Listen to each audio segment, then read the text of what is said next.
तो ये आपका सेट टू है एडुटेरिया का। ठीक है, बेस की बात करेंगे एनसीईआरटी पे बेस होगा। ठीक है, पहला क्वेश्चन आप लोग के समक्ष दिख रहा होगा। ठीक है, जूम इनफ है कि और भी जूम कर दूं? ठीक है, काफी है। ठीक। चलिए थोड़ा सा और भी कर ठीक है देता सर। हूँ। नहीं, इनफ ज्यादा है हो सर। जाएगा। इनफ हो जाएगा नहीं। चलिए ठीक है, पहला क्वेश्चन आप लोग देखोगे, भारतीय इतिहासकारों के द्वारा वर्णित इतिहास के संबंध में निम्नलिखित कथनों पे विचार करना है। ठीक है, बहुत लोग आ गए। चलिए, भारतीय इतिहास को आमतौर पर प्राचीन, मध्यकालीन तथा आधुनिक काल में बांट कर देखते हैं। इतिहासकार को इतिहास को इन खंडों की बांटने की समय पश्चिम से आई है। क्या बताइए कौन सा स्टेटमेंट सही है? तो क्या बताएंगे? एक कथन सर है, किसके दो कथन है, एक आदू दोनों कथन है, बताइए। दोनों सही है सर। दोनों सही है। बिल्कुल, दोनों के दोनों कथन सही है। ध्यान में रखिएगा, भारतीय इतिहास को आमतौर पर हम लोग देखेंगे तो तीन भागों में बांटते हैं ना। पहला बोलते जी हैं, सर। चलो हम लोग शुरू करते हैं, सबसे पहले देखते हैं प्राचीन, उसके बाद हम लोग जाते हैं मध्यकालीन, और उसके बाद हम लोग जानते हैं आधुनिक इतिहास को जानते हैं। ठीक है, तो इस तरीके से ये जो कल्चर जो है ना इतिहास को बांटने की, हमारी कल्चर नहीं है। ये कल्चर किसने दिया? तो वेस्टर्न लोगों ने दिया है। ठीक है, एक अंग्रेज था जिसका नाम था, जिसने भारतीय इतिहास को तीन खंडों में उसने भी विभाजित किया था। ठीक है, उसने बोला से भारतीय इतिहास जो है ना, सबसे पहले हिंदू है, फिर मुसलमान है, फिर मतलब ब्रिटिश है। क्या नाम था उस इतिहासकार का, याद है? उसने तीन खंडों में भारतीय इतिहास को बांटा था। पेंथेलर। क्या नाम था? टेलर। क्या? पेंथेलर। टी पेंथेलर। पैंथलर पैंथेलर। नहीं, पैंथलर नहीं, पैंथलर नहीं है। पैंथलर तो 1750 में अशोक के अभिलेख को खोजा था। इसका नाम क्या है जो भारतीय इतिहास को, ठीक, प्रिंसेप ने खोजा था। इससे हो जाए सर। अशोक। सबने पढ़ा था पढ़ा था, 37 खोजा था, 1837 पैंथलर में ने। ठीक पढ़ा है, था। उसका नाम कुछ और। 1837 में पढ़ा था। ठीक है, इसका नाम मैं भूल रहा हूँ, लेकिन उसने भारतीय इतिहास को तीन खंडों में बांटा था। इसमें हिंदू था, मुसलमान था, और एक था ब्रिटिश था। नाम चेक करके बताइए, नाम भूल रहा हूँ। ठीक है, आधुनिक समाज की विशेषताओं। सर जेम मिल्स, ली। बिल्कुल बिल्कुल, जेम्स मिल्स नाम है। क्या नाम है उसका? सही है हाँ हाँ। ठीक है, जेम्स मिल्स नाम है। ठीक है, ध्यान रखिए, एनसीईआरटी में लिखा हुआ है। ठीक है, आप चलेंगे दूसरा क्वेश्चन देखिए, आधुनिक समाज की विशेषताओं में क्या शामिल है? तो स्वतंत्रता शामिल है, समानता शामिल है, सामंती व्यवस्था शामिल है, या फिर लोकतंत्र शामिल है? क्या बताएंगे? आधुनिक कॉमन सेंस समाज है, में शांति व्यवस्था तो अभी आपको स्वतंत्रता नहीं देखने समानता को मिलेगा। सब ठीक है, शांति सब। व्यवस्था नहीं है। बाकी हम्म। सारे के सारे चीज है आधुनिक चीजों में, मतलब शामिल एक दो और चार। ठीक है, ध्यान में रखेंगे, सही। एक दो चार। ठीक है, आधुनिक समाज में रोकतंत्र बहुत मैटर करता है। ठीक है, ध्यान में रखिए, क्लास 8 का चैप्टर नंबर तक दिया हुआ है, इतना बेहतरीन उन्होंने बनाया। क्लास 8 का चैप्टर नंबर 1 का पेज नंबर 4, इसको बोलते हैं शुद्ध एनसीईआरटी। ठीक है, इसीलिए हमने भी कोशिश किया है आप लोग के दरोगा के लिए संपूर्ण एनसीईआरटी ही करवाएंगे। ठीक है, चिंता मत कीजिए यार, कल जो है सबका पूरे क्लास 6 का पूरा ज्योग्राफी आपको पढ़ के आना है, 8 से 10 चैप्टर होंगे। ठीक है, रॉबर्ट क्लाइव ने हिंदुस्तान को नक्शे तैयार करने का काम किसे दिया? जेम्स सर रेनले ये को दिया, नंबर जेम्स रॉबर्ट हुक को दिया, रेनेल जेम्स मिल को जम दिया। ध्यान रेनेल को। रखेंगे, ठीक है, बिल्कुल ए जेम्स रेनले नंबर को। सर अगर ये। ऊपर अगर अभी आप नहीं बताते हो तो नीचे तो नाम दिया हुआ है। इस गधे ने भारतीय इतिहास को तीन खंडों में विभाजित किया। पहला हिंदू को रखा, दूसरा मुसलमान को रखा, अब तीसरा बोला जो हिंदू मुसलमान नहीं, वो व्यक्ति कौन है? ब्रिटिश है। ठीक है, ध्यान में रखेंगे। ठीक है, तो रॉबर्ट क्लाइव ने हिंदुस्तान को नक्शे तैयार करने का श्रेय जो था, सॉरी, किसे मतलब काम सौंपा था? तो जेम्स रेनलो को सौंपा था। किसे समझा था? जेम्स रेनेल। रेनलो को सौंपा था। ठीक है, ध्यान में रखेंगे, ये भी मतलब एनसीईआरटी के क्लास 8 से, इसको भी आप लोग ध्यान में रखेंगे। ठीक है, बात करेंगे chapter number, sorry, question number 4 देखें। 1929 की आर्थिक नीति आई, आर्थिक मंदी आई। ठीक है, 1929 की आर्थिक मंदी आई। आर्थिक मंदी की शुरुआत कहां से हुई थी? तो क्या बताएंगे? अमेरिका से। इस आर्थिक मंदी की शुरुआत की बात करें, अमेरिका से हुई। ठीक है, अमेरिका की स्थिति इतनी खराब हो गई थी ना, इतनी खराब हो गई, इतनी खराब हो गई से लोग जो थे ना, किसी घर के किनारे किनारे नहीं चलते थे। रीजन क्या था? तो कौन लोग ऊपर से सुसाइड कर ले पता नहीं चलता था। ठीक है, तो सभी लोगों को एक अलाउ किया, अगर कोई भी व्यक्ति जो है ना, से मतलब रोड के किनारे, घर के किनारे किनारे नहीं चलेंगे। ठीक है, क्योंकि बहुत ज्यादा सुसाइडल बढ़ रहा था। ठीक है, उसी समय एक व्यक्ति आता है, रूजवेल्ट साहब, रूज नहीं, क्या नाम था उसका, नेप लेकर कौन है, new economic policy, new Roosevelt. Roosevelt ही रूजवेल्ट है। ही है, हाँ वही लेकर आया था। ठीक है, लेनिन वाला है सर। अरे लेनिन है, अमेरिका नहीं की नहीं, बात न्यू कर रहा हूँ। इकोनॉमिक ठीक डील है, पॉलिसी रूस की रूजवेल्ट का बात है। नहीं कर रहा हूँ। ठीक है, न्यू इकोनॉमिक्स डील पॉलिसी की बात करूंगा। इसी से 1929 के आर्थिक संकट को बहुत बार आया है, लेकिन अमेरिका में रूजवेल्ट कराया था। ठीक है, तो यहाँ पे बात ठीक है। करेंगे अमेरिकी शेयर बाजार में बड़ी मात्रा में, ठीक है, बीक वाली के कारण आर्थिक महामंदी शुरू हो गई। अमेरिकी महामंदी का सबसे बुरा प्रभाव जर्मन अर्थव्यवस्था पे पड़ा। बताइए कौन सा मतलब सही है? सर पहला ही जिस सही है तरह क्या? से दोनों का दोनों सही, जिस तरह से कोविड, जिस बीमारी का ऑल इंडिया मतलब वर्ल्ड में सप्लाई चाइना की जिम्मेदारी, उसी तरह आर्थिक मंदी का सप्लाई किसकी जिम्मेवारी है? अमेरिका की अमेरिका की। जिम्मेवारी। जब जब आर्थिक मंदी आई, कहां से शुरुआत हुई है? अमेरिका। अमेरिका से शुरुआत हुई है, ठीक है, ध्यान में रखिएगा। तो दोनों को दोनों स्टेटमेंट क्या सही है, ठीक है। इसमें क्या था, मतलब लोगों के पास पैसे हुए तो लोगों ने शेयर में पैसा इन्वेस्ट किया, ठीक है। शेयर में पैसा इन्वेस्ट किया लोगों ने, बहुत ज्यादा पैसा को मतलब क्या किया था, तो आप लोग क्या बोलते हैं उसको, जब मकान वगैरह खरीदना को क्या बोलते हैं उसको, उसमें पैसा उन लोगों ने बहुत ज्यादा इन्वेस्ट रियल किया, ठीक है। एस्टेट। लेकिन सडन, हाँ, रियल रियल एस्टेट। एस्टेट में पैसा इन्वेस्ट किया। अब रियल एस्टेट में लोगों को लगा ना, रियल एस्टेट का वैल्यू गिरने लगा, तो लोगों ने एक दिन में ही मतलब सारे शेयर को मतलब बेच दिए, ठीक है। 1.3 करोड़ शेयर लोगों ने बेच दिए, ठीक है।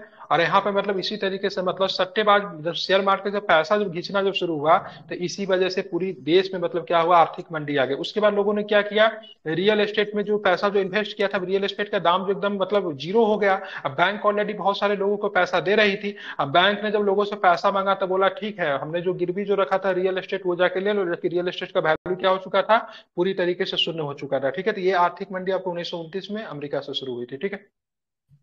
1946 में दंगे हुए, ठीक है, दिल्ली में दंगे हुए। पुलिस हड़ताल का मुख्य कारण क्या था, 1946 में दिल्ली में हुए, सॉरी, 1946 में दिल्ली में हुए पुलिस हड़ताल का मुख्य कारण क्या था, तो क्या बताएंगे, कम वेतन, खराब भोजन, ए और बी दोनों, या फिर स्वतंत्रता आंदोलन के समर्थन में, क्यों हुआ था। स्वतंत्रता आंदोलन के समर्थन नहीं नहीं में। नहीं नहीं, पुलिस उसके लिए नहीं करती है, ठीक है, आर्मी नहीं है, ठीक है। कम वेतन और खराब भोजन की वजह से मतलब हुआ था, ध्यान में इसको रखेंगे, ठीक है। इसमें दिल्ली में 1946 में, ठीक है, ध्यान में रखिएगा, 2000 से अधिक पुलिस वाले मतलब क्या किए थे, पुलिस लाइन में, ठीक है, अपने कम वेतन और पुलिस लाइन में बावर्ची खाने में आने वाले घटिया भोजन के खिलाफ इन्होंने मतलब क्या किया था, हड़ताल कर दिया था, ठीक है। आप इसे ध्यान में रखेंगे, कब हुआ था, 1946 में, ठीक है। बहादुर शाह जफर के बेटों को किस अंग्रेज अधिकारी ने गिरफ्तार किया था, ठीक है, बताइए नाम क्या अंग्रेज अधिकारी का, captain Campbell, Hudson. Nicholson, Hudson, या फिर जनरल नील, बताइए क्या हो जाएगा। बहुत सुंदर, ठीक है, हडसन। हडसन जिन्होंने चुना है, आसान से आप लोग चुन सकते थे, क्योंकि निकलसन मारा गया था, कैंपेबल दिल्ली से था नहीं, ठीक है। नील की बात करेंगे, नील भी नहीं था, और उसके बाद बचा हडसन, ठीक है। दिल्ली से विद्रोह को दबाने के दौरान कौन मारा गया था, तो क्या बताएंगे। निकलसन। कल्सन जो था मारा गया था, ठीक है, इसको आपको ध्यान में रखेंगे, ठीक है। कैप्टन हडसन को उधर दिल्ली में बहादुर शाह, ठीक है, जफर के बेटे बेटे और, ठीक है, की गिरफ्तारी में उनको मृत्यु दंड दिया गया। सर निकोलसन को 20 सितंबर 1857 को दिल्ली पे कब्जा कब्जा कर लिया, लेकिन उसके बाद उसकी मृत्यु हो जाती है, ठीक है, ध्यान में रखेंगे। कैंपेल की बात करेंगे, कैंपेल की बात करें, कानपुर में विद्रोही के खिलाफ लड़ रहे थे, ठीक है, 1857 में। वाणिज्य कंपनियों के बारे में निम्नलिखित कथनों पर विचार करना है। वाणिज्य कंपनियों का मुख्य लक्ष्य, ठीक है, प्रतिस्पर्धा से बचकर मुनाफा कमाना था, ठीक है। वे सस्ती चीजें खरीद के उन्हें उच्च कीमतों पे बेचती थी। बताना दोनों में से कौन सा स्टेटमेंट सही है। दोनों सही है। बिल्कुल बॉट स्टेटमेंट करेक्ट, किसी भी तरह का कोई भी दिक्कत नहीं है, ठीक है। वाणिज्य कंपनियों का मुख्य पर्पस यही होता है, प्रतिस्पर्धा से बचना, उसको हाई प्रॉफिट मतलब मार्जिन पे काम करना, ठीक है। दोनों के दोनों स्टेटमेंट क्या है, सही है, ठीक है। अब चलेंगे आगे, चलेंगे तो चलेंगे 8 नंबर प्रश्न, ठीक है। बंगाल के नवाब सिराजदौला और कंपनी के बीच टकराव का मुख्य कारण क्या था, क्या कारण था मुख्य कारण। बंगाल में राजस्व पर कब्जा। हम्म। फरमान का दुरुपयोग, ठीक है, फरमान का दुरुपयोग। फरमान दिया क्या था, कंपनी के व्यापार के लिए फरमान दिया था, लेकिन सब क्या कर रहे हैं, तो उसके पैरेलल में अपना व्यापार भी कर रहा था, ठीक है। तो यही जो था फरमान का मतलब दुरुपयोग था, जिसकी वजह से मतलब क्या हो रही थी, सारी चीजें दिक्कत हो रही थी, ठीक है। सभी लोगों को सेट मिला है कि नहीं मिला है, मिल गया। सभी लोगों को सीट मिल गया है। Yes sir. हाँ सर, फरमान लाया मुझे था नहीं मिला। फारूक सियार ये ने। पीडीएफ कहाँ पे है? बात करेंगे, क्या सिराजदौला के समय का फरमान नहीं था क्या, हाँ। था सर। यहाँ पे फरमान का दुरुपयोग की बात करेंगे तो मीर कासिम के समय हुए, इसलिए फरमान को नॉर्मल बना दिया। मीर कासिम ने बोला चलो जो राइट ब्रिटिश के है वो राइट मतलब किसे होगा, तो वही राइट मतलब किसे होगा, तो वही राइट आपको क्या होगा, भारतीयों को भी होगा। मतलब फरमान को बिल्कुल नॉर्मल बना दिया, चलो तुम टैक्स नहीं दे रहे हो कोई दिक्कत नहीं, अब ऐसा कर देंगे से भारतीय भी मतलब किसी प्रकार का टैक्स नहीं देंगे। ये किया था आपका मीर कासिम ने किया था, ठीक है। इस वजह से ब्रिटिश और उनके बीच में संबंध खराब हो गए थे, ठीक है। लेकिन फरमान का दुरुपयोग बंगाल में पहले ही से चल रहा था। सिराजदौला के द्वारा मतलब इसमें मतलब कंपनी का टकराव हुआ, जिसके बाद आपको प्लासी की लड़ाई आपको देखने को मिलती है, ठीक है। मतलब फरमान का दुरुपयोग कहने का फरमान दिया गया था, दस्तखत का अधिकार किसी कंपनी को मिला था। स्वयं के व्यापार के लिए फरमान इस्तेमाल करने लगे ये लोग। और स्वयं के व्यापार के जब फरमान इस्तेमाल करोगे तो उसके वजह से क्या होगा, स्वयं के व्यापार के लिए तो टैक्स नहीं दे रहा, कंपनी टैक्स देती थी ना, तो इस वजह से बंगाल के राजस्व में मतलब काफी कमी आने लगी। इसके लिए सिराजदौला ने वार्न किया, लेकिन उन्होंने नवाब के बात को माना नहीं, ठीक है। यही मुद्दा जो था कंपनी और नवाब के बीच में मतलब क्या बना, टकराव का कारण बना, ठीक है। अगर पूछेगा, ठीक है, फरमान के अधिकार ब्रिटिश के और भारतीयों के लिए भी आम किसने कर दिया, तो वो मतलब मीर कासिम ने कर दिया था, ठीक है। चलो ब्रिटिश दुरुपयोग करे, टैक्स नहीं दे तो कोई दिक्कत नहीं है, हम ऐसा सिस्टम लागू करेंगे जो भारतीय भी किसी प्रकार का टेक्स्ट नहीं देंगे, ठीक है। ग्रुप में लिंक गया है अभी, चैनल का लिंक, उसको ज्वाइन कीजिए, उसी में सब कुछ डाला हुआ है, ठीक है। कल से आपका दरोगा का जो क्लास जो प्रारंभ हो रहा है, ठीक है, उसका समय सारणी यहाँ पे दिया हुआ है, कहाँ पे क्या होगा, ठीक है, उसका पीडीएफ यहाँ पे डाला हुआ है। क्लासेस जहाँ पे आप हो वहीं पे होगा। अगर क्लासेस आपकी मिस हो जाती है तो सभी के सभी लोग इसको सब्सक्राइब करें, ठीक है। 40 से 45 दिन की क्लास होगी, इसलिए किसी भी क्लास को मिस ना करें। स्पेशली एनसीईआरटी की क्लासेस जो दरोगा के लिए कराई जाएगी, इसको सब्सक्राइब कर दीजिए, मिल जाएगा, ठीक है। इसको सब्सक्राइब करेंगे तो यहाँ पे आपको अभी क्लासेस के पीडीएफ जो भी हो रही है दे दिया गया है, यहाँ पे देखिए, यहाँ पे, ठीक है। चलिए आप चलते 9 नंबर प्रश्न में चलते हैं, ठीक है। सिराजदौला के संबंध में निम्नलिखित कथनों पर विचार करें। 1765 ईस्वी में मुर्शिद कुली खान की मृत्यु के बाद सिराजदौला बंगाल का 1756 में मुर्शिद कुली खान की मृत्यु के बाद सिराजदौला बंगाल का नवाब बना, क्या ये कथन सही है? नहीं सर। सही है। मुर्शिद कुली खान का मृत्यु सर, की अलवर्दी खान का मृत्यु होगा 1756 में। मुर्शिद कुली खान, ठीक है, बंगाल का पहला, ठीक है, स्वतंत्र नवाब बना था, ठीक है। स्वतंत्र तो नहीं था, लेकिन कह सकते हैं मुर्शिद कुली खान ने बंगाल की मतलब एक तरह से नींव रखी थी। तो ये मुर्शिद कुली खान तो नहीं, अलवर्दी खान। अलवर्दी खान के बाद सिराजदौला जो था अलवर्दी खान 1756 में, भारत ठीक है, बनता है, ठीक है। बंगाल के अलवर्दी स्थापना खान किया का था। नाती जो था सिराजदौला था, ठीक है। तो पहला स्टेटमेंट तो सीधा सीधा गलत होगा। अंग्रेजों और सिराजदौला के बीच में राजस्व को लेकर विवाद हुआ, जो कि अभी हम लोग ऊपर में चर्चा भी सही है। किया था। सिराजदौला का रॉबर्ट क्लाइव के साथ 1757 के ईस्वी में, ठीक है, प्लासी की लड़ाई हुई, क्या ये बात ये सही भी है? सही है। तो दोनों के बिल्कुल दोनों सही है स्टेटमेंट गलत जी। सही है। बाकी पहला स्टेटमेंट जो था बहुत ही ज्यादा गलत है। मुर्शिद कुली खान की जगह पे क्या होगा, यहाँ पे क्या होगा? अलवर्दी खान। अगर आपसे पूछा जाएगा मुर्शिद कुली खान की मृत्यु कब हुई, तो मुर्शिद कुली खान की मृत्यु की बात करेंगे 1727 में हो गई थी, ठीक है। कब हो गई थी? 1727 में हो गई थी। अलवर्दी खान जो था सिराजदौला के नाना जी थे, उन्होंने बंगाल की गद्दी पे स्थापित हुआ किस युद्ध के बाद? सरफराज खान को पराजित किया था, कि युद्ध हुआ था, कौन सा युद्ध था? बैटल ऑफ गिरिया, ठीक है। गिरिया के युद्ध में सरफराज खान को पराजित किया, ध्यान में रखेंगे। उसके बाद मतलब बंगाल के गद्दी पे आया, ठीक है। आप चलेंगे, सिराजदौला के हार का प्रमुख कारण क्या था? सैन्य कमजोरी थी, अंग्रेजों की तुलना में वित्तीय स्थिति कमजोर था, सेनापति मीर जाफर की धोखेबाजी थी, या धोखाधड़ी। फिर अंग्रेजों की तुलना में ये आधुनिक धोखेबाजी हथियारों की था। कमी थी, क्या भी थी? सेनापति मीर जाफर की धोखेबाजी की बात करेंगे, ये सबसे बड़ा रीजन था, ठीक है, ध्यान में रखेंगे। अब बात करेंगे, चलेंगे हम 11 नंबर प्रश्न चलेंगे, ठीक है। प्लासी के युद्ध के पश्चात उन्नत परिस्थितियों के संदर्भ में निम्नलिखित कथनों पर फिर से आपको विचार करना है। कंपनी ने बंगाल का प्रशासन नहीं संभाला क्योंकि इसका मुख्य उद्देश्य व्यापार फैलाना था, ठीक है। प्लासी के बाद सिराजदौला को मार दिया गया और मीर कासिम का बंगाल का नवाब बनाया गया। बताइए दोनों स्टेटमेंट में से कौन सा स्टेटमेंट सही है? एक फर्स्ट सही है, फिर सेकंड गलत है। पहला स्टेटमेंट सही है, दूसरा वाला गलत है। सिराजदौला को मार देने का मीर कासिम को नहीं दिया गया, मीर जाफर को दिया गया, ठीक है। और देखेंगे कंपनी कभी भी मतलब कंपनी का मुख्य काम क्या था? व्यापार करना था। कंपनी कभी भी मतलब क्या करती थी? किसी भी शासक को पराजित करती थी ना, तो उसी वंश के किसी व्यक्ति को मतलब क्या करती थी? वहां का शासक नियुक्त करती, ताकि क्या विद्रोह ना हो, ठीक है, ध्यान में रखेंगे। इसलिए कंपनी बंगाल को तो जीता, लेकिन प्रशासन नहीं संभाला। उसका मुख्य उद्देश्य क्या था? व्यापार फैलाना था। इसलिए अपने द्वारा किसी पपेट, अपने द्वारा क्या किया, तो अपने द्वारा पपेट शासक को मतलब क्या किया गया? वहां पे बैठा दिया गया, ठीक है, ध्यान में रखेंगे। तो इसको आपको ध्यान में रखना है। 11 का ऑप्शन क्या हो जाएगा? तो केवल 2 स्टेटमेंट क्या गलत हो जाएगा। इसमें असत्य पूछ रहा है ना, तो दूसरा गलत है, क्योंकि यहाँ पे सिराजदौला को मारने के बाद मीर कासिम को बंगाल का नवाब नहीं बनाया, किसे बनाया गया? तो क्या बताएंगे? मीर जाफर जाफर को ठीक है, मीर जाफर को बनाया गया, ठीक है, ध्यान में रखेंगे, ठीक है। 1764 में बक्सर की लड़ाई के समय बंगाल का नवाब कौन था? 1764 में बक्सर के दौरान की बात हो रहा है। बिल्कुल, बहुत सुंदर, मीर जाफर। कोई नहीं, कोई भी मीर कासिम नहीं कहेंगे। मीर कासिम बक्सर की लड़ाई में ब्रिटिश के खिलाफ था, ठीक है। मीर जाफर हो जाएगा। सबसे पहले मीर जाफर बना, फिर मीर कासिम बना, फिर मीर जाफर बना, समझ रहे हैं ना? सबसे पहले मीर जाफर बना, फिर मीर जाफर से इनका नहीं बना तो उनके दामाद मीर कासिम को बनाया।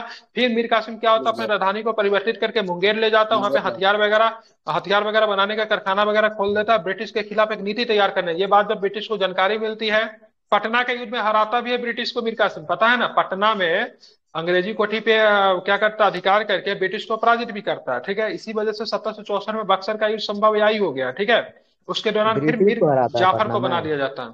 पटना में ब्रिटिश को हराता है, ठीक है। मीर कासिम में पटना के कोठी पे अधिकार भी कर लेता है, ठीक है, मीर कासिम। सर मीर कासिम बक्सर में अंग्रेजी पढ़ाता था। बक्सर में अंग्रेजी पढ़ाता था? हाँ। अच्छा। बक्सर के युद्ध के समय में निम्नलिखित कथनों पर फिर से आपको विचार करना है, ठीक है। बक्सर के युद्ध, केवल केवल केवल शब्द बहुत खतरनाक होता है। जब भी आयोग का एग्जाम दे, जब भी होगा गलत ही होगा, ठीक है। केवल, वनली, ठीक है, केवल एक ही ऐसा। कभी भी स्ट्रेट ऑप्शन अगर मिलेगा ना तो उसको ध्यान से पढ़िएगा। स्ट्रेट ऑप्शन कभी भी होता है, बहुत ज्यादा स्ट्रेट ऑप्शन तो गलत होने के चांसेस होते हैं। एक ट्रिक है, इसको आप लोग ध्यान में रखिएगा, ठीक है। कभी भी अगर ऑप्शन पे बहुत ज्यादा जोर दे रहा है तो, ठीक है। बक्सर के युद्ध के पश्चात मुगल सम्राट कंपनी को बंगाल की दीवानी और फौजदारी का अधिकार दिया, ठीक है। तो ध्यान, बक्सर के युद्ध के बाद, ठीक है, मुगल सम्राट ने कंपनी को बंगाल की दीवानी और फौजदारी अधिकार दे दिया। ध्यान में रखिए, केवल दीवानी अधिकार दिया था, फौजदारी अधिकार नहीं था, ठीक है। ध्यान में रखेंगे, ये भी गलत है, ठीक है। कौन सा सही है इसमें? तो दोनों में से दोनों का बात करेंगे, गलत है। ध्यान में, कोई भी कथन सही नहीं है, ठीक है। क्योंकि बक्सर का युद्ध केवल अंग्रेज के बीच में नहीं हुआ था, इसमें कौन कौन शामिल थे? मीर जाफर। बक्सर के युद्ध में कौन कौन शामिल थे? ठीक है, शाह आलम द्वितीय मीर शामिल थे, जो कि जाफर, मुगल बादशाह मीर थे। कासिम, अवध के नवाब भी सिराजउद्दौला, शामिल शाह थे, आलम द्वितीय। ठीक है। अवध के नवाब भी शामिल थे, जिसका नाम था सिराजउद्दौला, ठीक है। सिराजउद्दौला नाम था ना। हाँ, बिल्कुल मुगल बात सम्राट करेंगे इधर से। शाह आलम द्वितीय। इधर से कौन था? इधर से शाह कौन आलम था? शाह मीर कासिम शामिल था, ठीक है। सबने मतलब बक्सर की युद्ध लड़ा, लेकिन यहाँ पे ध्यान में रखे, कंपनी को फौजदारी अधिकार नहीं दिया था, दीवानी राज दिया था, ठीक है। ध्यान में रखेंगे, फौजदारी अधिकार किसकी जिम्मेवारी थी? फौजदारी किसकी जिम्मेवारी थी? अभी भी मुगल नवाब के अधीन थी, किसके थी? नवाब की, ठीक है। तो ये सब नवाब के क्वेश्चन ध्यान अधीन। में पढ़िएगा। फौजदारी अधिकार ब्रिटिश को नहीं दिया गया था, किसे दिया गया? दीवानी राज दिए गए थे, ठीक है। पॉइंट टू बी नोटेड, ठीक है। चलिए, बहुत सुंदर सुंदर प्रश्न दिया है, ठीक है।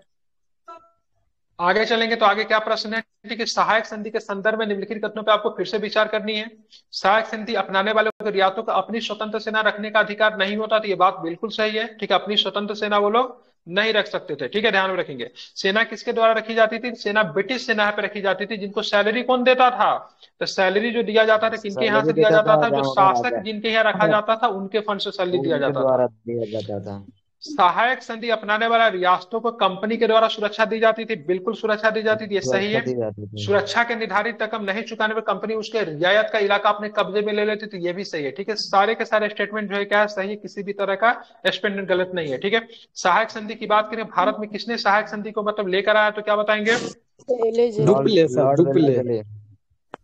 Dupleix sir. पक्का स्तर पे, ठीक है, बात करेंगे। वेलेजली का सहायक संधि था, ठीक है। सही सर, हैदर ठीक। अली की मृत्यु किस आंगल? वेलेस्ली। वेलेजली ही करेंगे, ठीक है। अगर डुप्ले अगर ऑप्शन में हो, ध्यान में रखिएगा, तो कुछ प्रश्न कुछ अलग होगा, ठीक है। सीधा सीधा प्रश्न नहीं होगा। बात करेंगे, डुप्ले ने छोटे से जगह पे मद्रास में थोड़ा सा प्रयोग किया था, ठीक है। हैदर अली की मृत्यु की बात करें, किस युद्ध के दौरान हैदर अली की मृत्यु हो गई? द्वितीय है सर, आंग्ल द्वितीय मैसूर आंग्ल युद्ध। मैसूर युद्ध है। द्वितीय आंग्ल मैसूर युद्ध की समय की बात करेंगे, ठीक है। 1780 से लेके, ठीक है, 1784 तक होता है जी द्वितीय हाँ। आंग्ल मैसूर युद्ध में, ठीक है। 1782 में, ठीक है, 1782 में हैदर की मृत्यु हो जाती है। हैदर मृत्यु से पहले एक लड़ाई लड़ता है, जिसको बोलता है बैटल ऑफ पोटोनोवा बोलते हैं, ठीक है। पोटोनोवा की लड़ाई कब हुई थी? पोटोनोवा की लड़ाई कब हुई थी? 1781 में हुई थी। कब हुई थी? 1781 में पोटोनोवा की लड़ाई थी। क्या युद्ध में मारा गया था, फिर मरने का और भी कारण था इसका? क्या सर कारण था युद्ध इसका के मरने बाद का? में युद्ध के बाद मारा था, कैंसर था। क्या था इनको? क्या था? कैंसर था, ठीक है। ध्यान में रखेंगे, इसीलिए अगर पूछेगा, कभी एग्जाम में पूछेगा, ठीक है, द्वितीय आंग्ल मैसूर युद्ध का नेता कौन था, तो ध्यान में रखिएगा, उसमें आप टीपू और हैदर दोनों करेंगे, ठीक है। लेकिन अगर पूछेगा प्रथम में नेता कौन था, तो प्रथम में नेता कौन हो जाएगा? हैदर हो जाएगा, ठीक है। प्रथम में नेता कौन हो जाएगा? हैदर में हो जाएगा। तीसरा और चौथा में नेता की बात करेंगे तो टीपू हो जाएगा, ठीक है। टीपू सुल्तान अंग्रेजों के खिलाफ निम्न में से कौन सा कदम उठाया है, ठीक है। ध्यान में रखेंगे, टीपू सुल्तान ने अंग्रेजों के खिलाफ निम्न में से कौन सा कदम उठाया, तो 1786 ईस्वी में टीपू सुल्तान ने अपने रियासतों के अंतर्गत हड़पने वाले बंदरगाहों से चंदन की लकड़ी, काली मिर्च, इलायची पे निर्यात पे रोक लगा दी। क्या ये बात सही है? ठीक। विकसित किए, फ्रांसीसी के मदद से अपनी सेना का आधुनिकीकरण किया, बताइए। दो और दो तीन तो तीन तो सही सही है। है। सही है, सर पहला के गलत। बारे में जानकारी नहीं है सर। तीनों सही है सर। सबका ये भी सही होना चाहिए। नहीं था, 1785 होगा। कब होगा? सारे के सारे स्टेटमेंट सही है, लेकिन मतलब यहाँ पे तारीख केवल गलत दिया हुआ है, ठीक है। ये बात जो लिखी हुई है सही है, लेकिन ये 1786 नहीं है, 1785 है। क्या है? 1785 है। बाकी उसने फ्रांसीसियों के साथ घनिष्ठ संबंध स्थापित किए, फ्रांसीसी के मदद से अपनी सेना का आधुनिकीकरण किया। बॉट स्टेटमेंट सही है, लेकिन यहाँ पे तारीख गलत है। क्या है? यहाँ पे बस तारीख गलत दे दिया गया है, मतलब 1786 नहीं होगा, वहां पे क्या होगा? 1785 होगा, ठीक है। आप जरा इसको ध्यान में रखेंगे, ठीक है। पीडीएफ कहाँ उपलब्ध है, तो पीडीएफ देख लीजिए। बार बार क्यों आप लोग पूछ रहे पीडीएफ के लिए मैसेज, ठीक है। आप चैनल का लिंक देखें, ठीक है। यहाँ पे देखें, यहाँ पे पीडीएफ उपलब्ध है, ठीक है। ध्यान में रखिए, अगर आपको बहुत ज्यादा पीडीएफ चाहिए तो आप ये वाली एनसीईआरटी की सारी सेट जो होगी यहाँ पे डाली जाएगी, ठीक है। इसको आपको ध्यान में रखिए, 673 मेंबर होगा, ठीक है। चलिए। सब कुछ तो दिया हुआ है ग्रुप में, बार बार मैसेज करने से क्या फायदा, ठीक है। 1799 में टीपू के हार के परिणाम स्वरूप उस संबंध निम्नलिखित कथनों पर विचार किया। श्रीरंगपट्टनम की रक्षा करते हुए टीपू मारा गया, तो ये बात सही है? सही है, बिल्कुल जी सही है। सही है सर, वोडियार सही राजवंश के हाथों में मैसूर की सत्ता सौंप दी गई, बिल्कुल सौंप दी गई। सही है। मैसूर पे सहायक संधि थोप दी गई, बिल्कुल थोप दी गई। सारे के सारे स्टेटमेंट की बात करेंगे, सही है, ठीक है। टीपू की मृत्यु 1799 में होती है, ठीक है। चतुर्थ अंगल मैसूर, उसमें टीपू की मृत्यु होती है, ठीक है। वडियार वंश जिसको हटाकर हैदर ने कभी अपनी नींव रखी थी, उसके बाद फिर से वडियार वंश को हिला दिया जाता है, ठीक है। मैसूर पे सहायक संधि थोपी जाती है 1799 में। एक बच्चा को शासक बना दिया जाता है, जिसका नाम था क्या, नाम राजकुमार का नाम क्या था, लड़का का नाम क्या था? चिक्का कृष्णदास तृतीय। नंदराज। नंदराज नहीं, नंदराज तो ब्राह्मण था, जिसके ऊपर में तो सर वारन हेस्टिंग्स ने कृष्णराज मतलब उनको द्वितीय, फांसी सर का सजा दिया। कृष्णराज द्वितीय, कृष्णराज तृतीय, द्वितीय। तृतीय, द्वितीय नहीं, तृतीय। चिक्का कृष्णदास, क्या नाम था, मैं लिख दे रहा हूँ, चिक्का, ठीक है, कृष्णदास थर्ड, थर्ड। ठीक है। एक बालक था ये, ठीक है। अब सर्वोच्चता की नीति का आरंभ किसने किया? सर्वोच्चता, सर्वोच्चता की नीति किसने है? वेलेजली का है, वारन हेस्टिंग्स का है, कॉर्नवालिस का है, या फिर लॉर्ड हेस्टिंग्स का है? किसकी सर्वोच्चता की नीति, क्या बताएंगे? लॉर्ड बेलेजली का। सर्वोच्चता की नीति की बात करेंगे, ठीक है। ये लॉर्ड हेस्टिंग्स है। किस प्रकार की नीति थी सर्वोच्चता? तो 19वीं सदी में शुरुआत में कंपनी क्षेत्र के विस्तार की आक्रामक नीति पे चल रही थी। औद्योगिक क्रांति के पश्चात, ठीक है, बाजार की मांग के कारण इस नीति को अपनाया गया। लॉर्ड हेस्टिंग्स के नेतृत्व में सर्वोच्चता का नीति का प्रारंभ किया। इसमें क्या था? कंपनी क्या है, कंपनी क्या है, कंपनी की सत्ता क्या, सर्वोच्च है, ठीक है, ध्यान में रखेंगे। इसलिए वो भारतीय राज्यों से मतलब ऊपर है, ठीक है। लॉर्ड हेस्टिंग का कहना था क्या, कंपनी क्या सर्वोच्च है, कंपनी सबसे बड़ा है, इसलिए भारतीय राज्य अपने आप को उसे ऊपर ना समझे, ठीक है। कंपनी क्या है, भारतीय राज्यों से ऊपर है। ये नीति को सर्वोच्चता की नीति कहते हैं। इस नीति का पालन किसने किया था? लॉर्ड हेस्टिंग्स ने, ठीक है। इसके वजह से भारतीय रियासत को इस नीति के तहत मतलब धमकी दिया जाता था, धमकी नहीं मानने पर अधिग्रहण करने की बार बार उनको धमकी दिया जाता था, ठीक है, समझ रहे हैं ना। इस तरीके से नीति ब्रिटिश के द्वारा अपनाया गया, लॉर्ड हेस्टिंग्स के द्वारा, ठीक है। अब चलेंगे आगे, भी प्रश्न देखेंगे। क्या प्रश्न हमारे आते हैं? रानी चेन्नम्मा, इनके बारे में हमेशा बताते रहे। रानी चेन्नम्मा का संबंध निम्नलिखित में से किन चीजों से है, ठीक है। रानी चेन्नम्मा सबसे पहले एक जगह की रानी थी। कहाँ की रानी थी रानी चेन्नम्मा? कित्तूर। कर्नाटक की, हाँ की रानी थी, चित्तूर। ठीक है, ध्यान में, कित्तूर की रानी थी। रानी चेन्नम्मा का संबंध कर्नाटक से, बिल्कुल, कर्नाटक के कहां से? कित्तूर से आती थी। रानी चेन्नम्मा अंग्रेजों के खिलाफ अहिंसक आंदोलन करने वाली पहली शासिका थी, ठीक है। अहिंसक आंदोलन नहीं करने वाली पहली शासिका, इन्होंने अंग्रेजों को कूटा साथ से, ठीक है। तो अहिंसा तो नहीं हुआ, क्या हो जाएगा? हिंसक हो जाएगा। क्या हो जाएगा वो?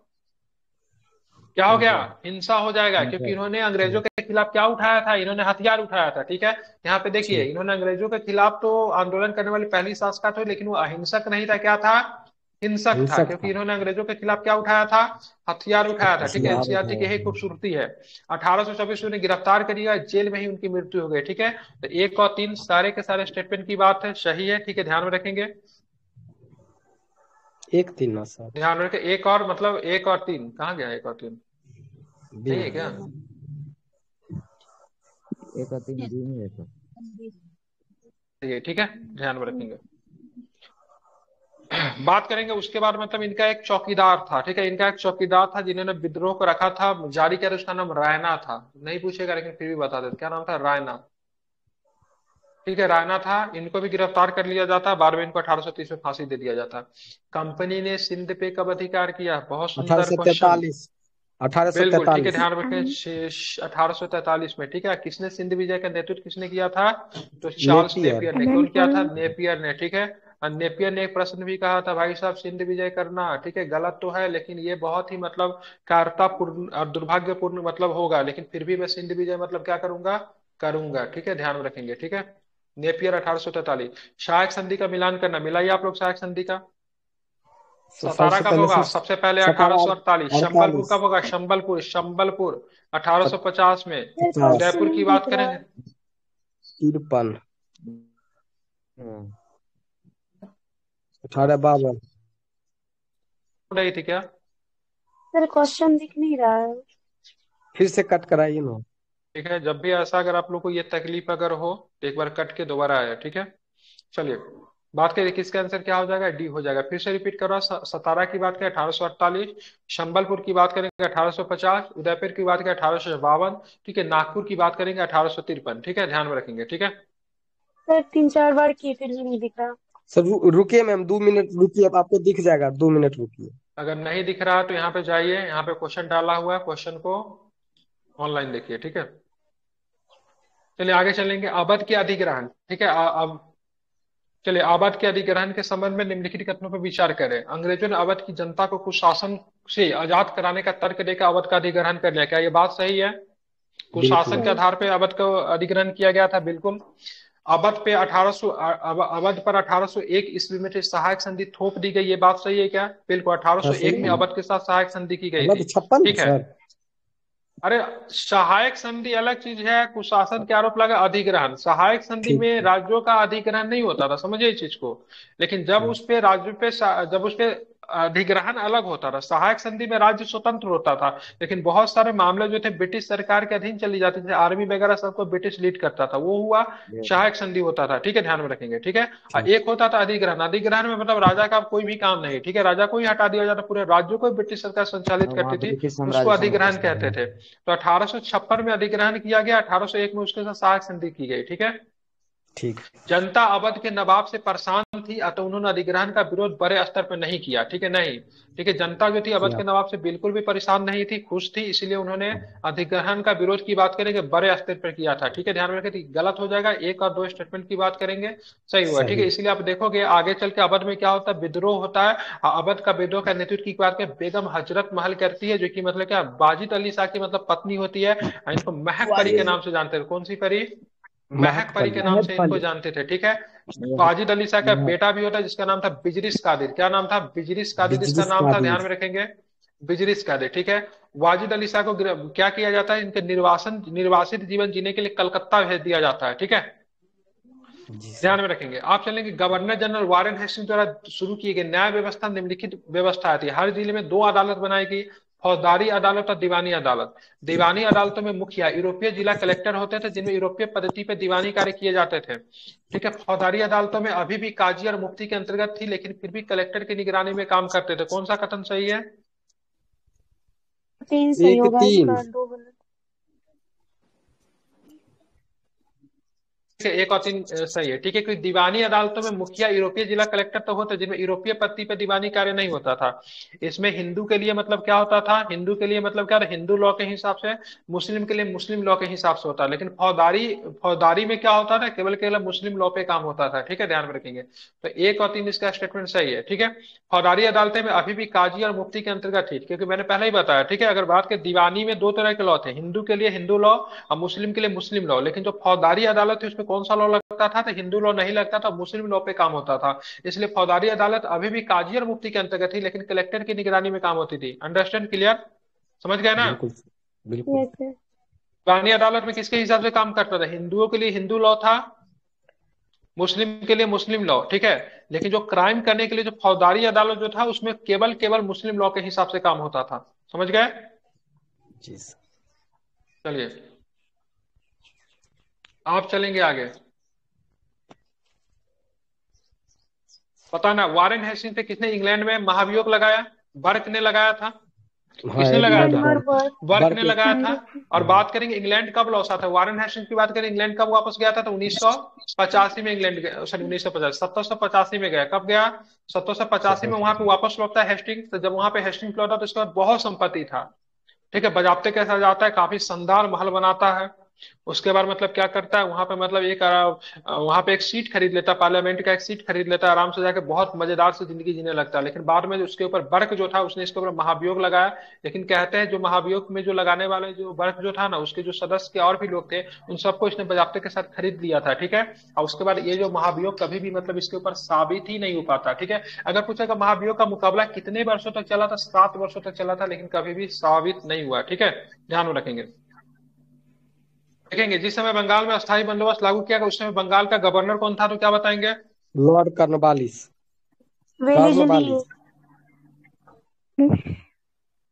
तो वहां पे बेलेजली हो जाएगा, ठीक है, क्या हो जाएगा? बेलेजली हो जाएगा, क्या हो जाएगा?